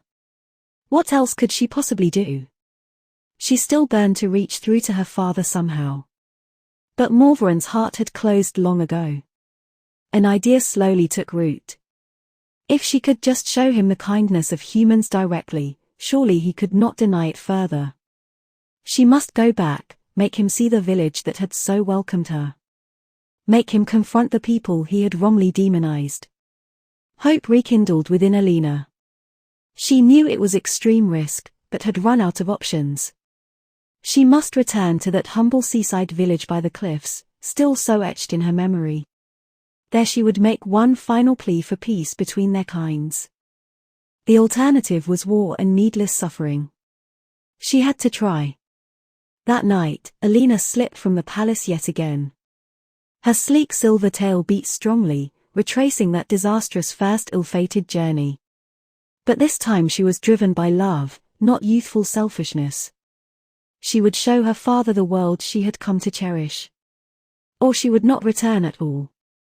Chapter 10. Impossible choice. It took Alina until nightfall to reach the familiar rocky coastline. She paused beneath the waves, steeling herself before breaking the surface to glimpse what remained of the human settlement. As she rose from the dark water, Alina's breath caught. Instead of smoking ruins, humble cottages dotted the cliffs. Light glowed from their windows, smoke rising from evening fires. Joy swelled within her, the village still stood. Treading water, Alina examined the shore intently. No telling if these were the same gentle folk who had taken her in. She must approach cautiously. As she debated her next move, a boat rounded the nearby point. Alina dove, watching its approach from beneath the waves. It was a small fishing vessel, just like the one Jakob had owned. Heart-pounding, Alina surfaced and called softly when it drew near. "Ahoy there!" The boat slowed and a bearded face peered over the side in surprise. "As I live and breathe. The sea maiden returns." Weathered hands helped pull her aboard. Alina collapsed in happy relief into Jacob's arms. "You're alive. I feared the raiders had killed you." "Forgive me," she choked out through joyful tears. Jakob soothed her tenderly.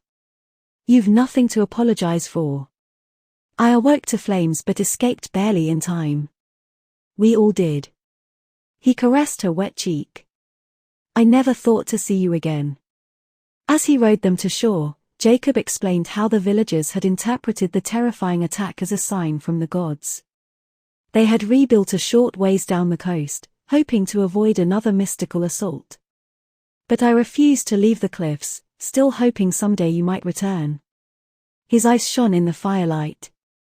"And now here you are, my mermaid." He drew her close again and Alina lost herself for a blissful moment in his embrace. But reality could not be ignored. Gently pulling back, she searched his bearded face. "Jakob, I've come because our kinds are still at brink of war. My father, he believes your people kidnapped me." Understanding lit the fisherman's eyes. "And so he sent those raiders for vengeance. Can you convince him otherwise?" Alina bit her lip. "I've tried, believe me. He refuses to even visit here peacefully. That's why I've returned without his knowledge." She clasped Jacob's rough hands. "You must help me prove humans are not monsters. If my father can just meet your people." Jakob listened solemnly, then nodded. "If it may avert more violence, I will do all I can." He touched her pale cheek softly. "I trust you, Alina. If you believe it will help, we will show the king our village." Moved by his faith in her, Alina hugged Jakob tightly. With him by her side, she felt anything was possible.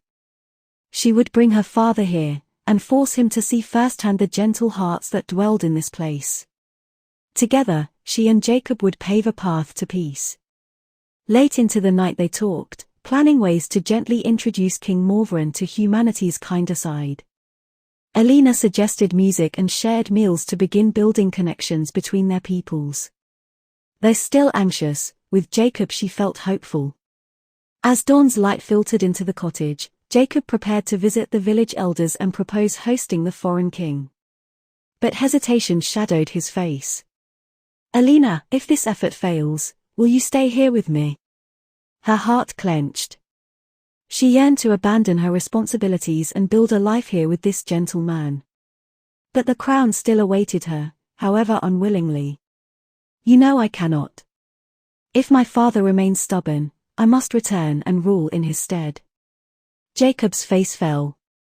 Even if it means we are divided forever. There may be a way. An idea took shape in Alina's mind. In the legends, merfolk who fully commit their heart to a human are transformed to match them. She blushed. If I become like you, I need not return to the sea. Joy and anguish warred on Jacob's face. It would mean you giving up so much. Your home, family, the beauty of your undersea world. He caressed her shimmering tail. You would sacrifice all that, just for me? Alina stroked his bearded cheek. You are worth any sacrifice, she whispered. And she knew it was true. Her heart had found its home in this humble cottage by the sea. She would give up her mermaid self forever if it allowed them to be together. Jacob swallowed hard, eyes shining. He drew her into a passionate kiss. When they finally parted, he rested his forehead against hers. Let us hope it does not come to that. But no, I will honor whatever choice you make. The days passed swiftly as they made preparations to receive the Sea King, if Alina could sway him.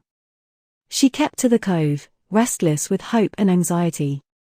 At night she returned to Jacob's cottage, treasuring every stolen moment. Their time might be short, but she was grateful for it. On the fifth morning, Alina swam out to where her father's approaching forces could see her clearly. Taking a seashell horn, she blew it loud and long. The sound carried over the waves her signal to parley. Soon a dozen merman guards approached, surrounding her. Princess, you are to return home at once by order of the king, their leader commanded. Alina drew herself upright. I will return only if the king comes first to meet with these people in peace. Her ultimatum hung in the air. For a moment, she thought they might take her by force regardless. But at last the captain nodded. We shall convey your request. But no, he will not react kindly to yet another defiance. As they disappeared back into the depths, Alina breathed deep to settle her nerves. For better or worse, the gears were now in motion. She returned to the cove to await her father's answer, hopefully with Jacob and villagers at his side ready to make their case. But night fell with no sign of the king. As Jacob lit the lamps, worry gnawed at Alina. Something is wrong. He should have come. She paced the small cottage anxiously. I must go to him. Jacob grasped her shoulders. It's too dangerous. This is likely a trap to get you back. You don't understand, he will attack otherwise. Alina's chest felt near bursting with dread. Better I sacrifice my freedom than let your people suffer for my mistakes. She kissed Jacob fiercely, then slipped out the door. This was the only way. She must make her father see reason, or there would be war. Her people's lives hung in the balance, and she could not hide any longer. The moon's glow lit her path as Alina swam for Atlantia. Scales flashing silver, she plunged into the midnight zone's darkness. As the faint lights of home approached, she prayed it was not too late. That somehow, she might still bridge the gap between two worlds that could never fully be one. Chapter 11, Envoy from the depths. Alina passed through the outer villages, avoiding curious eyes. She did not want to be delayed explaining herself now. As she approached the palace, guards moved to intercept her. Princess, the king has ordered you confined to your chambers upon return, one said sternly, though not unkindly. He took her arm, but Alina shook him off. I must speak with him now. If you hold me back, we are all in danger. She met the guard's eyes beseechingly. Please. I know I've caused distress, but I mean only to make things right. The guards exchanged conflicted looks. Finally the leader nodded. Out of respect, I will allow you audience with King Morvaran. But be wary, his temper is short of late. Alina sagged in relief. Thank you, truly. She hurried on as they escorted her to the throne room. The king looked up, undisguised fury contorting his features. He gripped his trident white-knuckled. You disrespectful brat. I should lock you in the dungeons, not the tower. He surged from his throne to loom over her. Alina forced herself to stand firm. Father, I know you're angry, but we have bigger concerns. War is coming if you do not see reason. The only war will be cleansing those human vermin from the seas. Morvaran bellowed. You are bewitched beyond help. I will wipe them out myself if I must. He turned away, but Alina grabbed his arm. Father, wait, please. Come speak civilly with them before raging to battle. Spare lives on both sides. The king wrenched his arm away, raising the trident as storm clouds gathered outside. You dare lecture me, child? I will wipe the human filth from the ocean floor. Thunder cracked ominously. Sire, wait. A new voice rang out. Stanley the bard swam swiftly into the hall, bowing hastily. Apologies, but I heard the princess returned. Perhaps I may be of help. Morvaran's eyes narrowed, but he lowered the glowing trident. You. I remember you from the market, spinning your nonsensical tales. How could you possibly help now? The aged man smiled gently. Well, it seems there is misunderstanding between your people and those on land. As one who has dwelt among both, perhaps I may make introductions, if your majesty would allow it. Stanley's calm wisdom gave Alina hope. She shot him a grateful look. The king scowled in thought before nodding gruffly. Make it quick, before I change my mind. But no, I trust no human. Clapping his hands, Stanley turned to Alina. Come, let us go to the surface. I believe I can summon representatives for a cordial discussion. He took her arm and together they swam swiftly up before Morvaran could argue. They broke the surface into moonlight. Stanley kept hold of Alina's arm, treading water. Princess, I want to help however I can. But the king's mind is set firm. He may not hear reason. Alina's heart sank, but she managed a brave nod. I know, but we must try everything to build a bridge. Can you bring villagers to meet us here? Of course. Wait at that cove, out of sight. Stanley patted her hand comfortingly before diving. Alina made her way behind the rocky outcrop, wringing her hands anxiously. Their last chance for peace rested on this meeting. Sometime later, Stanley resurfaced with a rowboat. Jakob rowed, face lighting up as he glimpsed Alina. She wanted to rush into his arms, but made herself wait. The boat was also filled with village elders, gazing around uneasily. Stanley helped them disembark before turning solemnly to Alina. I will try to make your father hear their perspective. But he is stubborn. He glanced to Jakob. Perhaps it is best if you both remain here, for now. Alina nodded sadly, knowing the perceptive bard spoke wisdom. She would only antagonize her father more. Jakob rode a distance away to stand vigil from afar. With a supportive look, Stanley duffed to retrieve King Morvaran. Soon he broke the waves accompanied by a dozen glaring guards. Morvaran's eyes blazed with disgust when they focused on the waiting humans. He shot Alina a sharp glance. The only reason I'm here is to expose their deceitfulness. Before Alina could reply, Stanley guided the king forward. Greetings, wise king. Let me introduce the elected village speakers. He gestured respectfully to each elderly human. The old ones bowed deeply.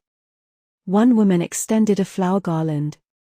Your Majesty, we welcome you in friendship to our land. Her voice quavered but rang clear.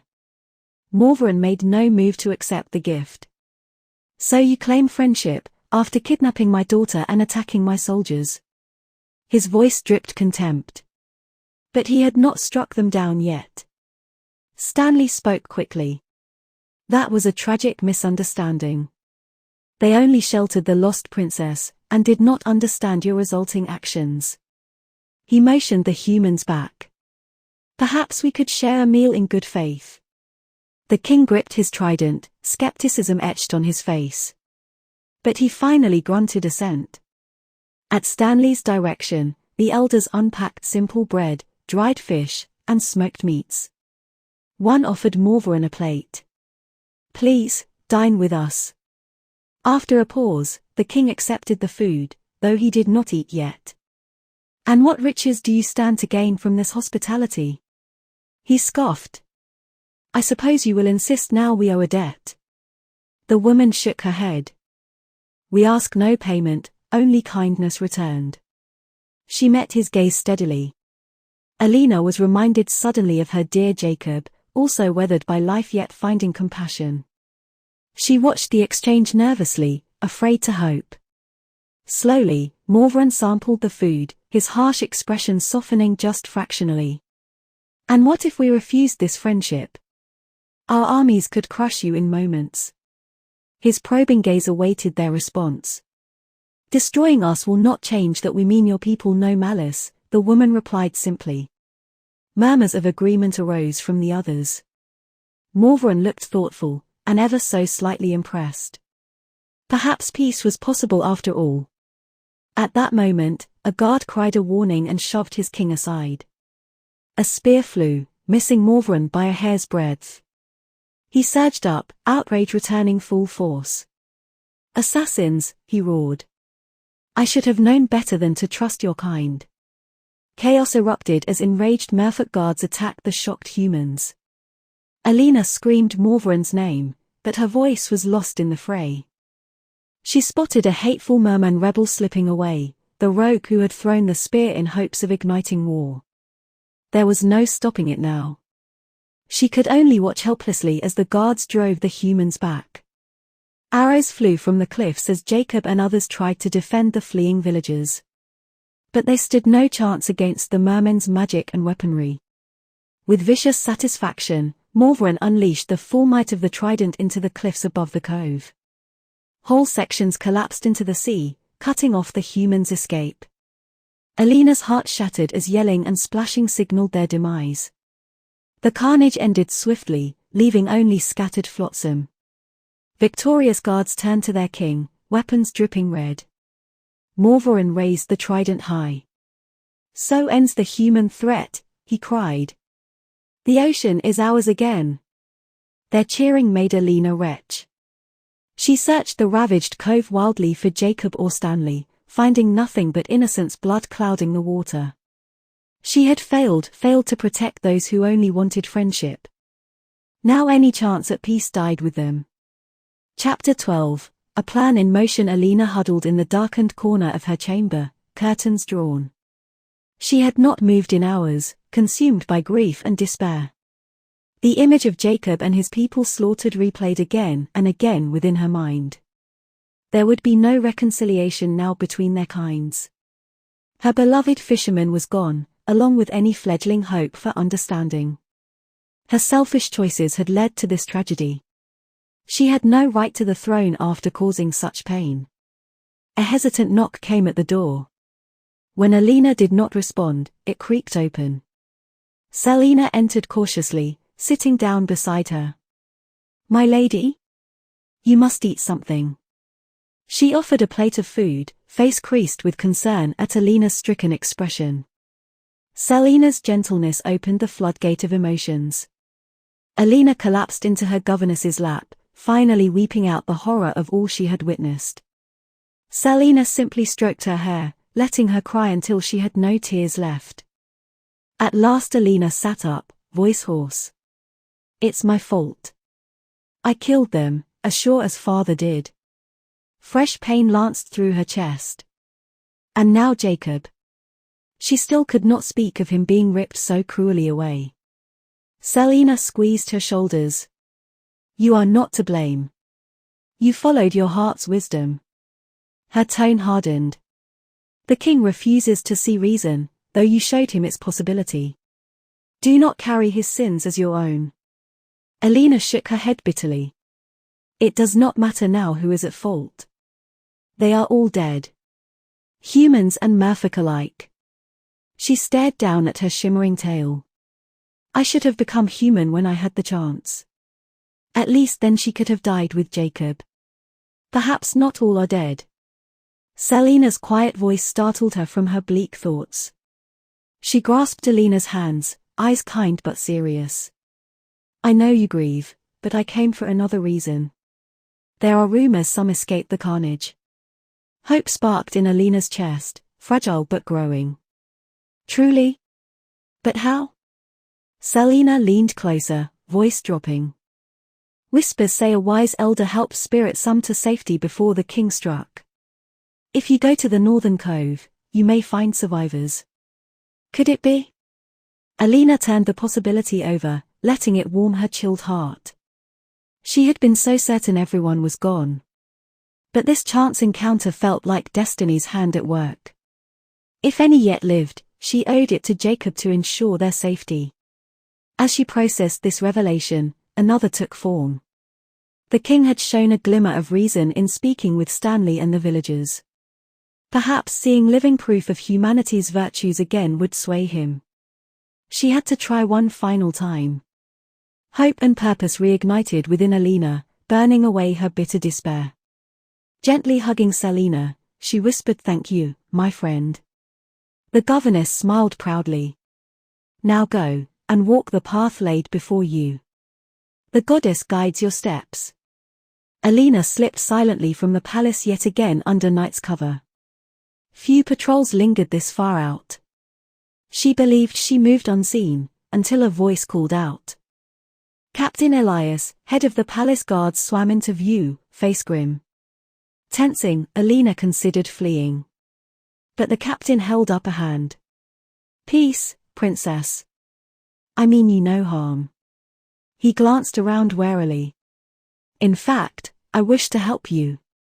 "Help me?" Alina asked in shock. "But why?" Elias sighed heavily. "Because you tread the right path, though it is difficult. Not all the guard wish for war. If you can find those lost humans, perhaps sense will prevail." He hesitated. "My own brother died that night. Please, make his death worthwhile." Alina placed a hand on his arm. "I swear to you, I will do everything I can to make things right." She squeezed his hand gratefully before continuing on, new allies giving her fresh hope. The northern cove was far, but she swam tirelessly. As the makeshift camp came into view, her breath caught. Fires dotted the beach as haggard humans clustered around them. One figure stood up, broad and bearded. "Jakob," she cried. He turned at her voice, joy and disbelief mixing on his face. They ran to embrace fiercely, both shedding thankful tears. At last Jakob held her at arm's length, grinning through his still falling tears. "You came back to me." Alina reached up to stroke his weathered cheek. "And you are alive. Hope remains," she whispered. He kissed her tenderly before turning to address the other survivors. Most were wounded, elderly, mothers, and small children, those who had been pushed to the cliff's edge and hauled from the sea by Stanley and others. They gazed at Alina fearfully until Jakob stepped forward. "You have no cause to fear the princess. She led survivors here, risking much, and now desires peace between us." Murmurs rose, but no one argued. They trusted Jakob, and she had come alone and vulnerable. Alina moved through the group, humbly helping tend injuries and listening to their accounts. All blamed the king, not her, for the violence. She saw no recrimination in their exhausted faces, only flickers of hope when they beheld her silver tail. If she could unite both worlds, perhaps tragedies could be avoided going forward. Later, she conferred quietly with Jakob and Stanley. Father showed a brief glimmer of reason before the attack. "If we bring survivors before him, he may relent," she told the grave men. Jakob shook his head bitterly. "More likely he will finish them off."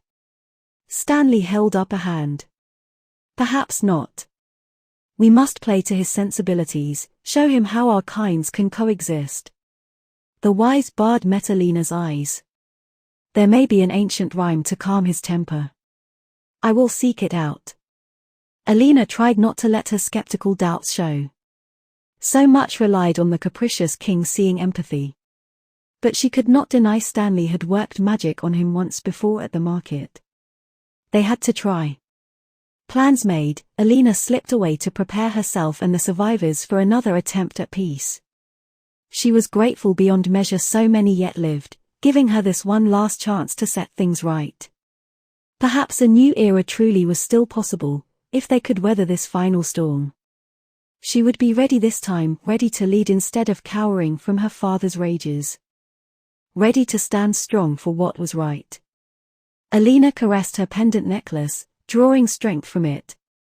For Jakob, for both their peoples, she would face the king one final time. And she would not fail again. Chapter 13, Road to the Sea. Preparations took several days. Alina and Stanley worked tirelessly to ready the refugees and plead their case before King Morvaran again. Though battered in body and spirit, the humans were brave. Alina's admiration for them grew as she listened to their stories and tended their injuries. Jakob in particular was stalwart and strong for his people. He drilled the men with spears in case fighting broke out again, while also urging non-violence. "We will face the Sea King's wrath with dignity," he told Alina. "As you have shown us compassion, we must do the same." His wisdom and forgiveness after all he had suffered wrenched at Alina's heart. She stayed near him every moment she could. There was so much yet unsaid between them, so many stolen moments they had hoped to share. Now the future stretched tauntingly uncertain once more. The night before their planned audience with King Morvaran, Alina slipped away to be alone with Jakob. They sat wrapped in each other's arms on the moonlit beach, waves gently lapping. The tranquil scene belied their inner turmoil. Jakob ran his fingers through her loose hair. "This may be our last night together," he murmured solemnly. Alina closed her eyes, the unbearable thought piercing her heart. "Don't say that," she whispered. "We'll find a way, no matter what comes tomorrow." But hollow reassurances could not mask the peril they faced. Turning in Jacob's embrace to look at him, Alina ran her fingers over his bearded features, committing each to memory. "If the worst should happen, know I have never loved another as I love you.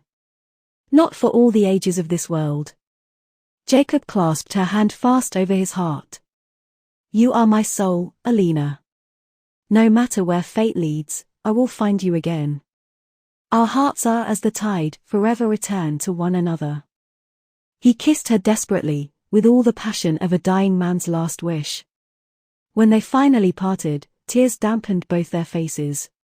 Wordless, they clung together, watching the moon's shimmering path across the waves. If these were indeed their final stolen hours, they would make them last an eternity. Dawn's light found the whole company making ready to depart. The human villagers seemed impossibly small and frail beside the armed merman escort. But Alina reminded herself looks belied their resilient spirits. They would need that fortitude today. Jakob steadied the elderly as they were helped into rowboats. Even crotchety old Otho gave Alina a gap-toothed smile when she handed him an oar. "I ain't feared, lass. You just speak from that pretty heart o' yours, and the king'll come round." Despite her own doubts, Alina smiled gratefully. She wished she had the innocence abiding faith that things would work out in the end. That good hearts would prevail. Gripping Jacob's hand beside her, she prayed it could yet prove true. If ever virtue deserved rewarding, it was this people. Surely fate owed them that much.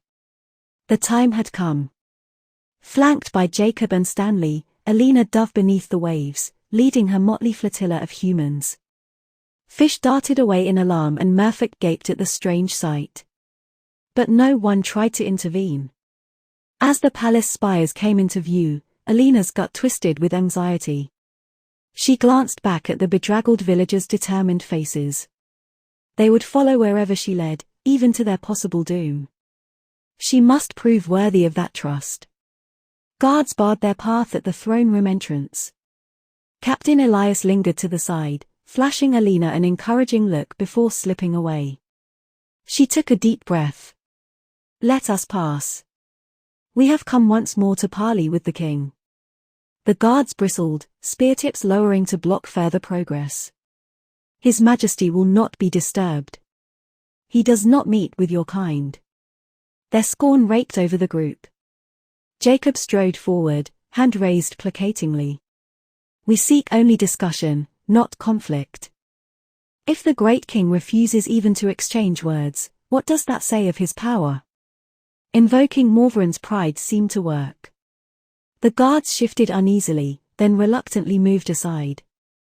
Heart-pounding, Alina led the humans into her father's presence for hopefully the final time. Morveran straightened from his carved throne, eyes widening in shock. "What is this? I did not request an audience, least of all with you."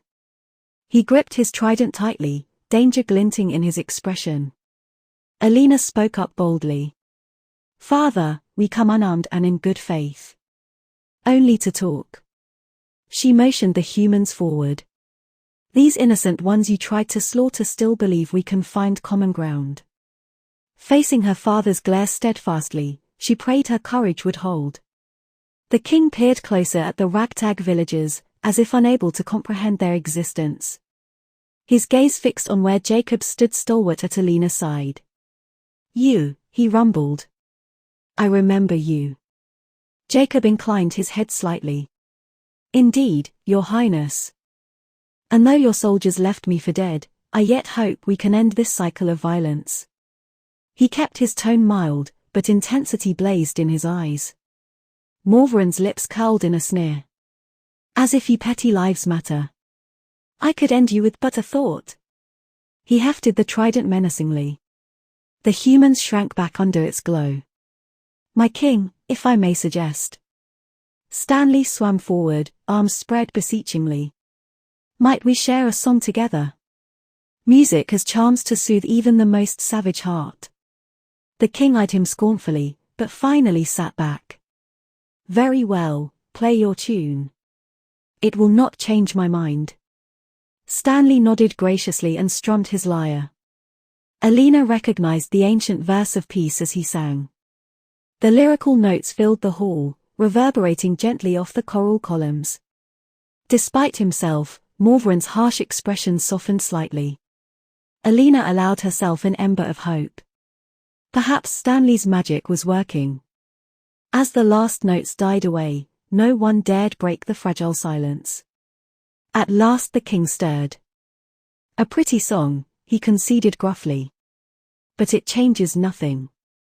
My king." Another voice unexpectedly rang out. Captain Elias approached and knelt before the throne. "If I may be so bold, the princess speaks wisdom." He kept his gaze downcast respectfully. Morveran frowned. "You question my judgment now too, Captain?" "Never, your highness." Elias looked up hesitantly. "But having fought these humans, I saw no evil in them. They defend out of fear, as do we all." His words echoed through the hall. Alina held her breath. This courageous honesty was more than she had hoped for. Perhaps they had finally broken through her father's deeply rooted prejudice. She glanced to Jacob and saw her own tentative hope mirrored on his features. After an agonizing pause, King Morveran sighed heavily. "First my own daughter turns traitor. Now even my loyal captain questions my wisdom." He fixed his piercing gaze on Alina. "I do not understand your faith in these creatures. But..." Here he faltered. Alina sensed the centuries of hatred toward humanity wavering within him. Softly she pleaded, "Just give them a chance, father. Open your eyes and heart anew." The silence stretched endless. Then finally, wonderingly, the king spoke. "Perhaps in my grief over losing you and Elise, I became blind to reality." He shook his head tiredly. "Very well. We shall negotiate a treaty." Relief left Alina giddy. She clutched Jacob's hand tightly as cheers rang out, tears of joy slipping free. Against all odds, they had succeeded. Watching her father thoughtfully observe the smiling humans, joyful music already resuming, she dared believe a new path had opened at last. Chapter 14. stormy negotiations in the days following King Morvaran's monumental decision to open peace talks, the mood within Atlantia was uneasy. Centuries of animosity toward humans could not be erased overnight. But Alina clung to hope. She acted as ambassador, guiding nervous villagers as they were shown marvels of her undersea home. Their odd reactions in turn softened prejudices among her own people. Music and shared meals fostered goodwill on both sides. King Morvaran watched it all pensively. He seemed to be wrestling with long-held beliefs now proven false. Alina waited patiently for him to speak his heart and mind. There was still a chance for true accord if he would lead their people by example. One afternoon, Alina swam with Jakob through the palace coral gardens, pointing out sights special to her childhood. She smiled as he attempted awkwardly to swim with legs bound in a merfolk tail wrap. His eyes shone with wonder at the beauty surrounding them. Hard to believe a week ago, we were enemies poised for war, he marveled. Now here we are, together. He drew her close, kissing her tenderly. Alina happily returned his kiss, a rare carefree moment. If only it could last. But until Father resolves things with your people, our future is unknown. Jakob caressed her cheek. Have faith. Your persistence swayed him once already. He knows hatred nearly destroyed us all. He will make the right choice. Alina prayed he was right. She knew the king's stern countenance hid a conflicted heart. Hopefully wisdom and empathy would win out over old prejudice. But centuries of hostility could resurge all too easily. They were reluctantly parting when guards approached. His Majesty requests your companion's presence, Princess, their leader announced. Alarm prickled through Alina, but she maintained a calm demeanor. Of course. Please, lead the way. She gave Jacob's hand a surreptitious squeeze before following the escort to the throne room. Nerves mounted as she wondered anxiously what her father intended. Morvaran sat rigidly upright, silver hair gleaming in the filtered sunlight. He watched impassively as Jakob was led before him. The fisherman bowed his head respectfully. You summoned me, Your Highness. For several tense heartbeats, only the sound of gently drifting kelp could be heard. At last the king stirred. You are brave, coming alone and unarmed into the den of your enemy. Jakob raised his eyes calmly. You are no enemy of mine, sire. We are equals under heaven. Alina silently willed him wisdom and tact. Her father was cunning, he must choose his words with care. Morvaran's sharp gaze pierced the fisherman. Indeed. Yet your people have hunted and killed my kind for sport. His voice held old bitterness. What trust can exist between us? The past is done. It need not chain our children's future. Jacob's tone remained reasonable. Your daughter showed me humankind's heart can change. Can your kind not also forgive? The king sat back, expression unreadable. Alina shifted anxiously, praying this discourse would not collapse into conflict. She knew Jakob spoke from his honorable heart, but Morvaran was volatile. You ask much, he finally rumbled. I have seen little evidence humans desire peace, only conquest. His knuckles whitened on the trident haft. Alina fought the urge to rush between them. Jakob carefully knelt before the throne, daringly meeting the king's stern gaze. My people wish only safety and means to live. If we at times strike out, it is from fear and ignorance. But we have open hearts, should you give us chance. His earnest words resonated through the hall. Morvaran slowly rose, towering over Jacob's kneeling form. Alina clenched her fists, poised to intercede. But instead of striking him down, the king extended a hand. Jakob grasped it firmly, allowing himself to be raised up. Well spoken, Morvaran conceded solemnly. Perhaps you are wiser than most of your kind. If so, there may be hope. He studied Jakob a moment longer. I will think on what you have said. Relief left Alina giddy. She met Jacob's eyes as he was escorted out and saw her own gladness mirrored there. They had taken a small but heartening step closer to lasting accord. But deeper enmity simmered below the surface still. In following days, tempers frayed as talks became mired in the complex details of compromise. Merfolk demanded stringent safeguards and concessions from human villagers. They in turn grew resentful at meager gains for their own people. Alina acted as mediator until she thought her head would split, trying to find middle ground between deeply opposed views. But as a woman, most of the negotiators dismissed her efforts. She feared violence might erupt again at any moment. One evening, Alina slipped away to join Jakob on the moonlit shoreline, grateful for a reprieve. He pulled her close and she rested her head wearily upon his chest. "I'm so tired of fighting," she confessed. "They both want far more than the other will give." "You've done wonderfully uniting them this far," Jakob soothed, caressing her hair. Agreement was never going to come swiftly or easily. He kissed the top of her head. "Have faith in your vision. They will follow in time." Alina sighed, drawing comfort from his solid presence and unwavering belief in her. He was right, change took time. She could not force it faster than hearts could accept.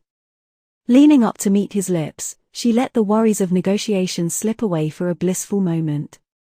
Their idyll was shattered by distant cries. Alina broke off their kiss, alarm coursing through her. Those were sounds of fighting, growing nearer. She exchanged a horrified look with Jakob before they ran toward the commotion. A mob of angry mermen had cornered a small group of human elders, taunting them cruelly. "See how weak you are in our realm," one jeered, shoving an old man down. Alina rushed between them, pushing them back. "Stop this at once." The mermen fell back sullenly. Their leader glared at Alina. "They grow fat off our mercy while we get scraps in return." He spit at the elderly humans. "If the king won't put them in their place, we will." Cries of approval followed as the mob swelled dangerously. Desperately, Alina tried reasoning with them, but to no avail. She and Jakob found themselves surrounded as the violent group herded them away from the cowering villagers. Their 600 angry faces contorted in the firelight, weapons glinting. "Traitorous witch! We'll guts your fish lover too," one shouted at Alina. Jakob pulled her behind him protectively as the frenzied mermen closed in. Alina's pleas for peace went ignored. Claws grasped for her as the mob's bloodlust mounted. A sudden blast threw everyone backward. Alina looked up from the sandy ground into her father's face. Morvaran loomed over them, trident glowing fiercely. The cowering merman scrambled back from its deadly power. "Escort our guests to safety," the king ordered his guards. To the rioters he shouted, "The only traitors here are those who undermine our peace." The chastened mob quickly dispersed under his withering glare. Morvaran fixed Alina and Jakob with a solemn look. "I should not have left negotiations in lesser hands. This requires wisdom only a king can provide." For the first time, Alina saw regret in his eyes over past prejudices. Touching their shoulders gently, the king continued. "Go rest. I will take matters in hand now." He smiled at Alina like she was a child again curling up in his lap. Hope swelled anew within her heart. Perhaps peace had not slipped beyond reach after all.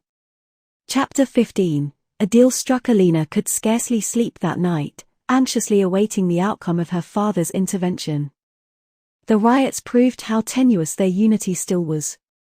But Morvaran taking charge gave her hope. Surely the wise king she knew remained under his stern exterior. As soon as light glowed through her chamber windows, Alina hurried to the throne room. She arrived to find her father already conferring with advisors. He looked up and beckoned Alina forward. "Come, my daughter. Your voice should be heard in this also."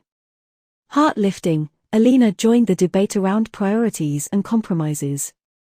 While tired lines showed on the king's face, he led with thoughtful authority, demanding just treatment for both groups. By late afternoon, a preliminary agreement was outlined. The humans will be given fishing access between our people's coasts, and merfolk may trade freely in their port markets, Morvaran declared. Our kind shall offer protections to their ships against storms and monstrous sea beasts. One elder objected, Sire, they will deplete fish stocks. We cannot relinquish so much.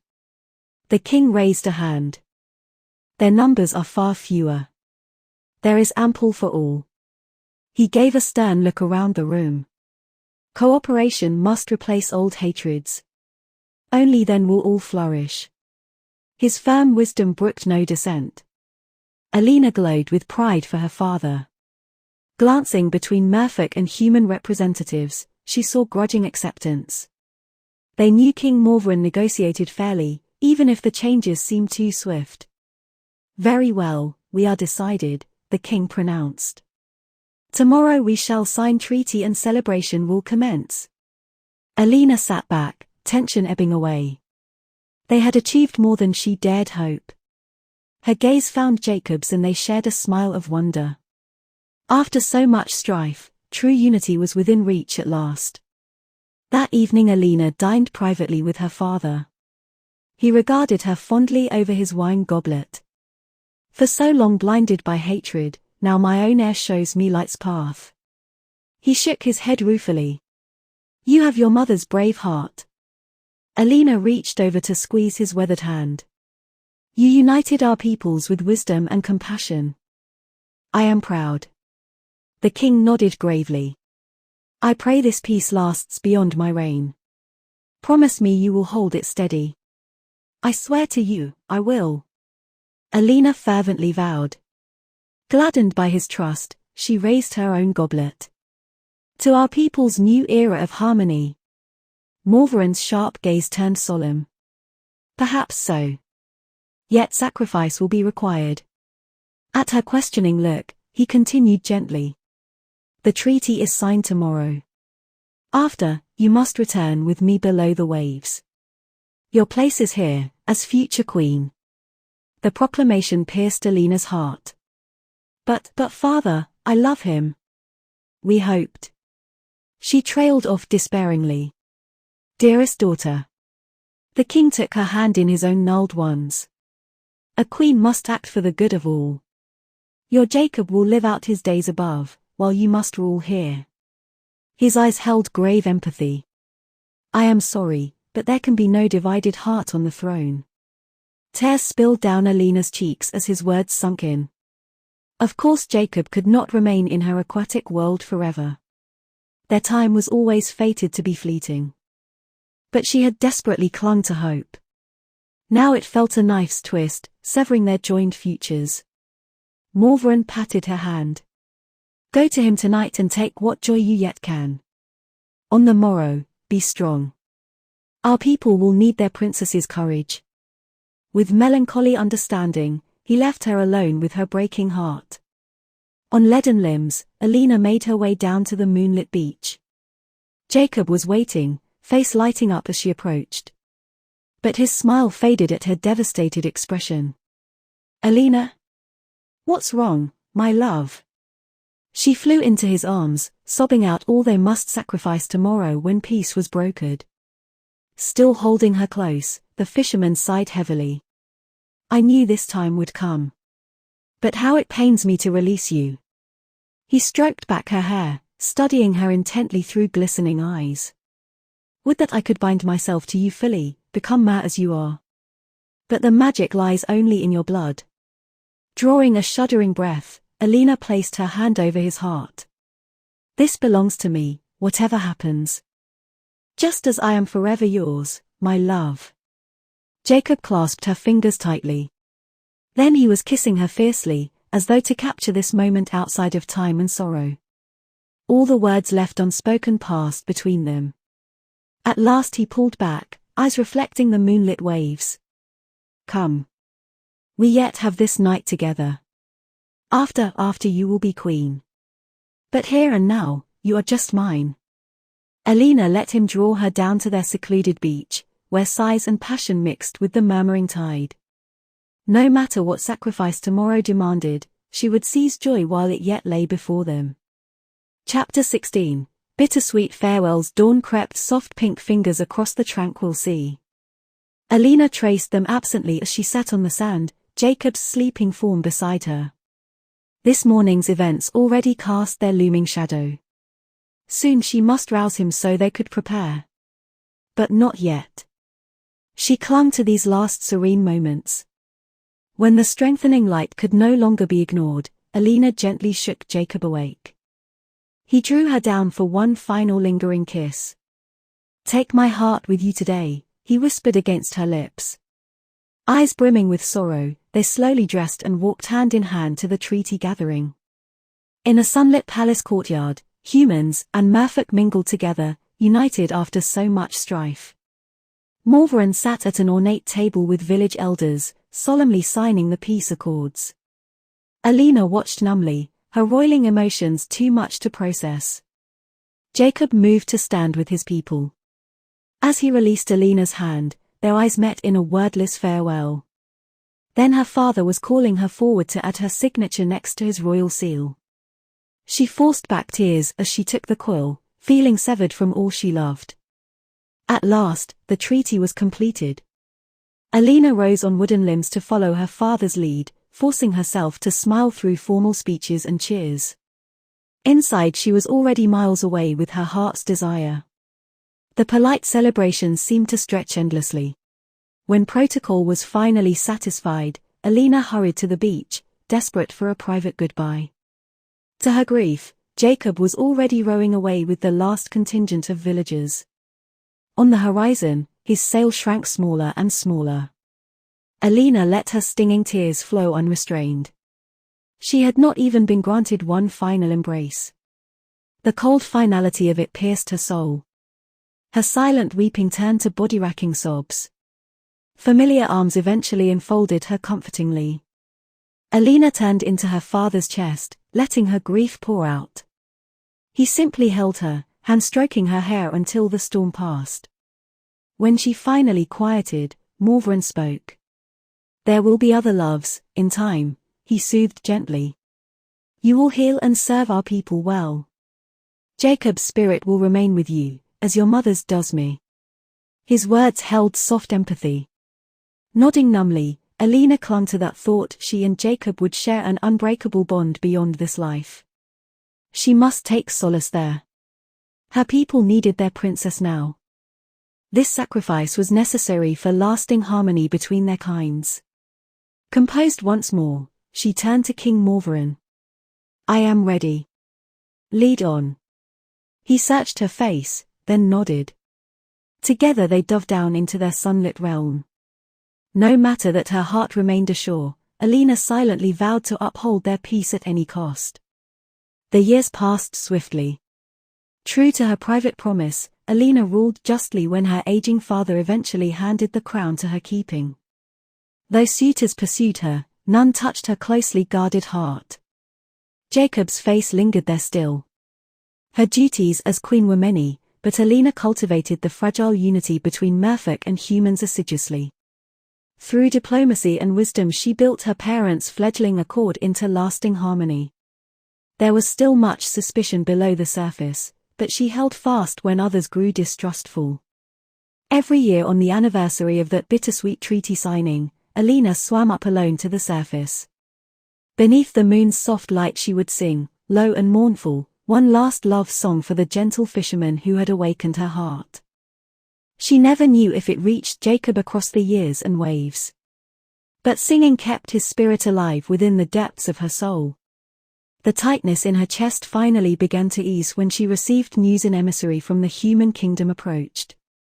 Surfacing, Alina beheld the aged ambassador and his youthful attendant.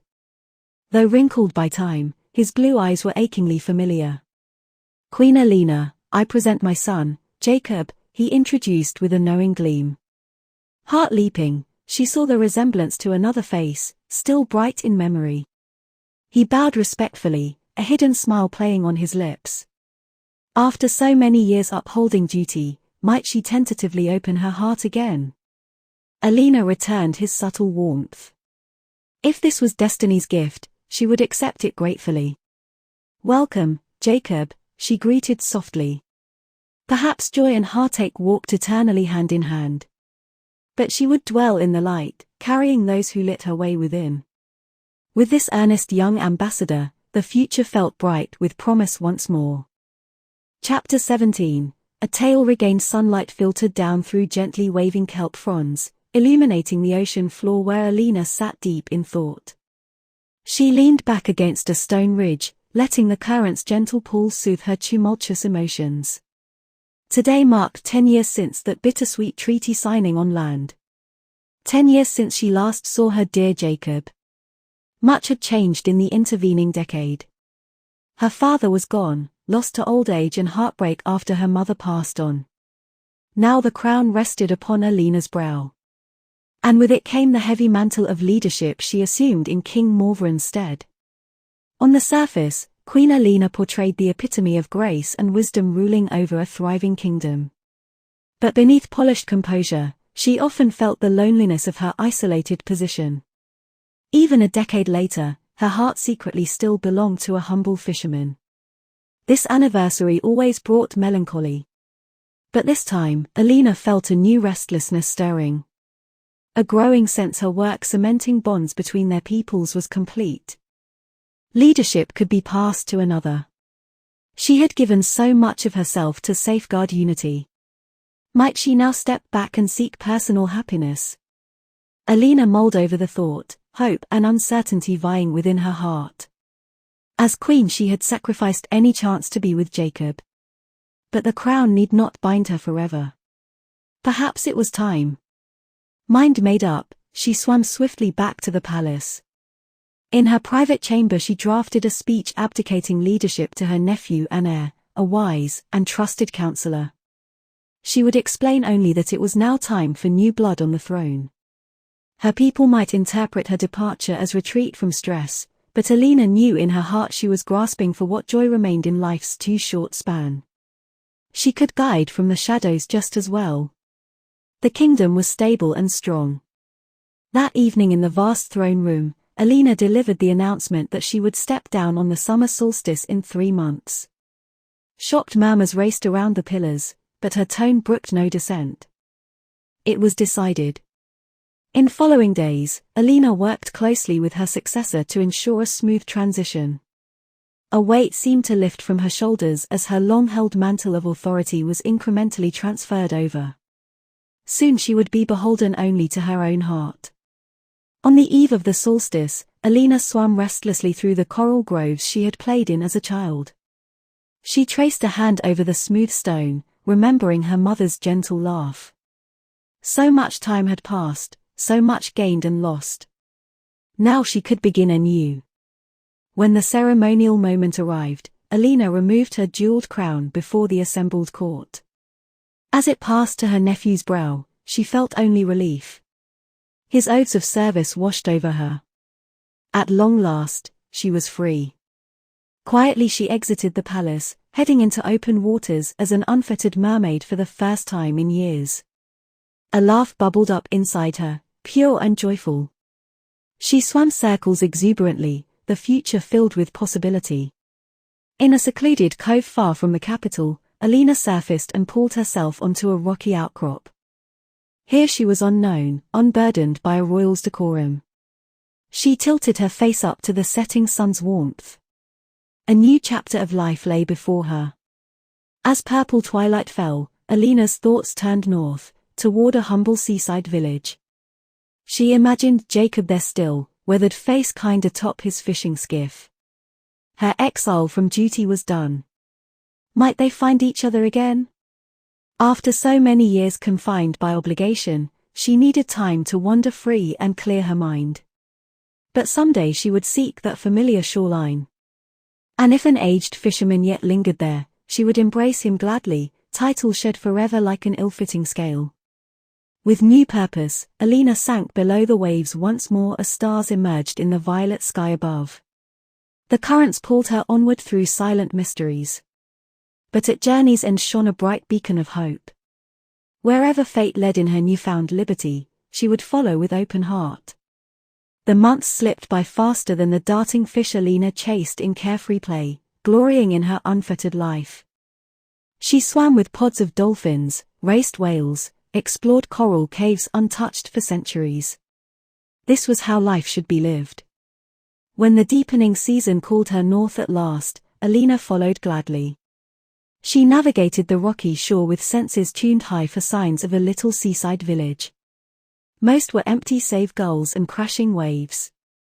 But as sun dipped low one evening, her heart quickened. Smoke tendrils curled into the darkening sky ahead. Drawing closer warily, Alina's breath caught at the cluster of familiar cottages.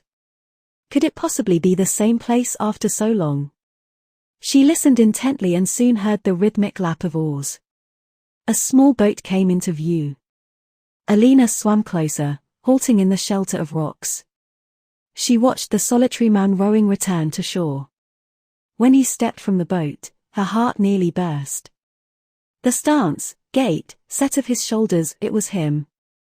Jakob's hair had turned to silver and face grown creased with years. But his shoulders remained sturdy as he hauled the day's catch up the beach.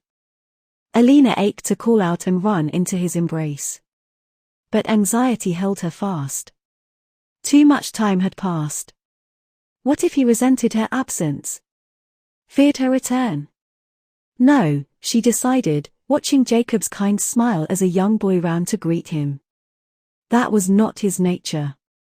She must have faith. Yet still Alina hesitated, unsure how to broach the gulf of years between them. In the end, she let her heart lead. The next sunset, as Jakob's boat headed home, she swam out into its path. Trembling, she lifted her head above the waves. "Ahoy there! Will you give me passage?" Jakob jolted, squinting into the dying light. Then his eyes widened. "Alina," he whispered hoarsely. "Can it truly be?" He flung down his oar, half diving from the boat to pull her close. "You came back." Joyful tears mingled on their cheeks as they clung to one another. At long last, Alina was home. Here in Jakob's loving arms, the years fell away. They were young in spirit once more, hearts reunited. Later, nestled by the fire in Jakob's cottage, Alina shared stories of her life and abdication. He told of carving out simple contentment here by the waves. Though each had suffered lonely years, now the pain was forgiven. "I never dared hope to hold you again," Jakob confessed softly, cradling her close. Alina gazed at his dear face which bore the lines of their long separation. "My only regret is waiting so long," she replied, kissing him tenderly. Then with whispered laughter, pulling him into their long-awaited reunion. Chapter 18, Bridging two worlds. In the idyllic days that followed their tender reunion, Alina and Jakob were inseparable. Whether strolling the tide pools or sitting before the fire sharing memories, they treasured this second chance life had unexpectedly granted them. Jakob taught Alina about the village children born in the decade of peace she had brokered between their kinds, little ones who splashed happily with merfolk in the shallows. "You gave them this joy," he told her proudly. But shadows remained. When a summer bonfire was lit, Alina noticed older villagers muttering and making warding signs against evil spirits. Prejudices lingered deep. Jakob read her pensive mood that night. "Changing hearts takes time," he soothed. But Alina wondered if she had been naive to think peace would persist untended. Perhaps there was more she could do. An idea took form as she lay with head pillowed on Jakob's broad chest. What if she could walk among humans again, build connections herself? Folklore said committing herself to a human would return her legs. And she had already devoted her heart completely. Jakob's wary eyes confirmed he harbored the same hesitant hope when she shared her thought. "To have you always by my side." He caressed her silver tail, face conflicted. "I won't risk your pain if the magic fails." Alina quieted him with a kiss. "You are worth any sacrifice." If myth spoke truth, their dream of unity might be fully realized. She would gladly give even her mermaid self to see it so. That night under the moon's glow, to the rhythm of whispered vows, they consummated their love again with reverent joy. After, cradled safe in Jakob's arms, Alina surrendered completely to luminous dreamless rest. Soft dawn light woke her. For a disoriented moment, all seemed the same. Then Alina shifted and froze. The foreign heaviness of her limbs, she drew in a sharp breath. Beneath the blanket, 2 human legs had replaced her sleek tail. "Look, my love!" She flung back the cover, laughing in amazed delight. The ancient magic was real. Now she could walk on land once more. Jacob's awed expression mirrored her own elation. He drew her into an embrace. "You are a marvel," he whispered fervently. They shared joyful tears at this precious gift. Alina had crossed the divide fully to join him. Over the next days, Jakob guided her steps once more until Alina remastered upright walking. The human clothes he brought felt odd after so many years without. But she only delighted in the sweet mundane intimacy of sharing his world. Their unconventional union did garner suspicious murmurs when Jakob at last brought Alina into the village. But her kindness eroded prejudice. She learned healing arts from the wise woman and wove nets alongside weathered fishermen. To curious children, Alina taught lilting folk songs handed down through generations of her people. The little ones begged her for tales of the mysterious undersea kingdom. Their innocence reminded all that unity was wisdom. The years turned swiftly as they built their life together. Alina birthed a son who scampered on chubby toddler legs to the sea's edge, then swam like a natural. Jakob carved him small boats to sail. Their humble cottage resounded with love's music. There were those on both sides who scowled at the crossed boundaries. But true harmony, like the tide, slowly weathered away rock-solid resistance. Alina even cautiously returned to her people, her human family alongside. Reuniting with past and present, her heart was full. The day finally came when Jakob passed gently as Alina held him. Though mourning cut deep, she had no regrets. His kind smile lingered in her mind's eye as she walked the windy cliffs alone, whispering her love to his spirit. Their son came often to comfort her. But in time, Alina knew she must follow the endless call of the sea once more. Leaving her little ones in capable hands, she returned to the waves that had shaped her life's twists and turns. Decades later, her granddaughter came to reign in Atlantia, lovely in her youth and quick mind. Alina swam proudly beside the girl who united land and sea effortlessly in her heritage. She had done her small part to pave this bright future. When at long last Alina felt her own life's tide ebbing, she drifted down to a hidden coral grotto to rest. Lulled by the water's susurrus, she faded gently as the sun set. A joyful peace filled her heart. Jakob was waiting, hand extended to guide her home. Chapter 19. Topside ventures. Sunlight filtered down in dappled patches to the colorful coral gardens where Alina drifted, enjoying the soothing currents. How she had missed these familiar seas. It felt good to be back, reconnecting to her roots. Nearly a year had passed since she came ashore in long-awaited reunion with her dear Jakob. After their tender marriage by human custom, they had settled happily into life together in his cliffside village. But part of Alina's heart still belonged down here in the emerald depths. This was the world that had shaped her early years. While she was content with Jakob, Atlantean mysteries called to her restless spirit. So today Alina had announced her intention to visit her ancestral waters, needing to fill her soul's deep ocean longing. Jakob understood her innate nature, making sure she had all she required for the sojourn. His kind smile upon parting warmed her heart. Alina drifted downward, relishing the soothing embrace of the sea. It glided over her skin like cool silk, tugging gently at the loose shirts and skirts Jakob had fashioned to preserve her modesty when submerged. She trailed her fingers through the rippling plants and schools of jewel-bright fish. How she had missed this! The vivid beauty, the graceful power. Her legs awkwardly bound to approximate a tail floated limply behind as she swam. Laughing, Alina gave herself wholly over to the joyful sensation. For now she was more mermaid than human. She explored rocky crevasses swirling with octopi, looped through sunken ships with only fish for crew, peeked into dim coral caves. How endless the ocean's secrets, and how she cherished each one. This place whispered to her very soul. The hours slipped by unheeded. Hunger at last turned Alina's thoughts back toward the surface. She swam lazily up through the dappled light, reminiscing on a lovely day's adventures. But breaching from the waves, she caught her breath. The sun was setting. Alina gazed around in dismay. She had let time get away from her, too enthralled in her undersea homecoming. Jakob would be worried sick by now. Chiding her foolishness, she struck out swiftly toward the craggy shore. Darkness fell and weariness dragged at her unaccustomed legs by the time Alina reached the cove below Jacob's cottage. She hauled herself onto the rocks, stumbling in the gloom up the cliff path on shaky feet. At last his door was before her. Jakob pulled her into his strong embrace before she could even speak, relief palpable. "Thank the tides you're safe," I thought. He trailed off, face haggard with obvious fright. Guilt flooded Alina.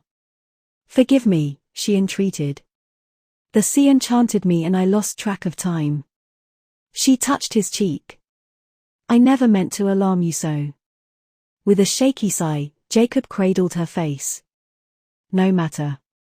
You've returned to me now." He kissed her tenderly before holding her close again. They soon retired to bed, Jakob needing her near after his scare. Curled in his arms, Alina made a silent vow to be more thoughtful in the future. She would not let her capricious whims cause such distress again. Better she savor each realm in small doses than rouse fresh grief. In following days, Alina resisted the sea's siren call, sticking near the village. But melancholy slowly claimed her bright spirit.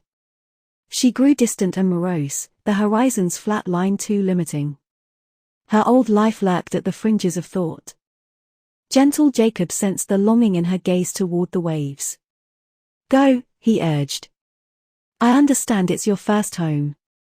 Only return by dusk, and I will worry less." His wisdom calmed her churning need.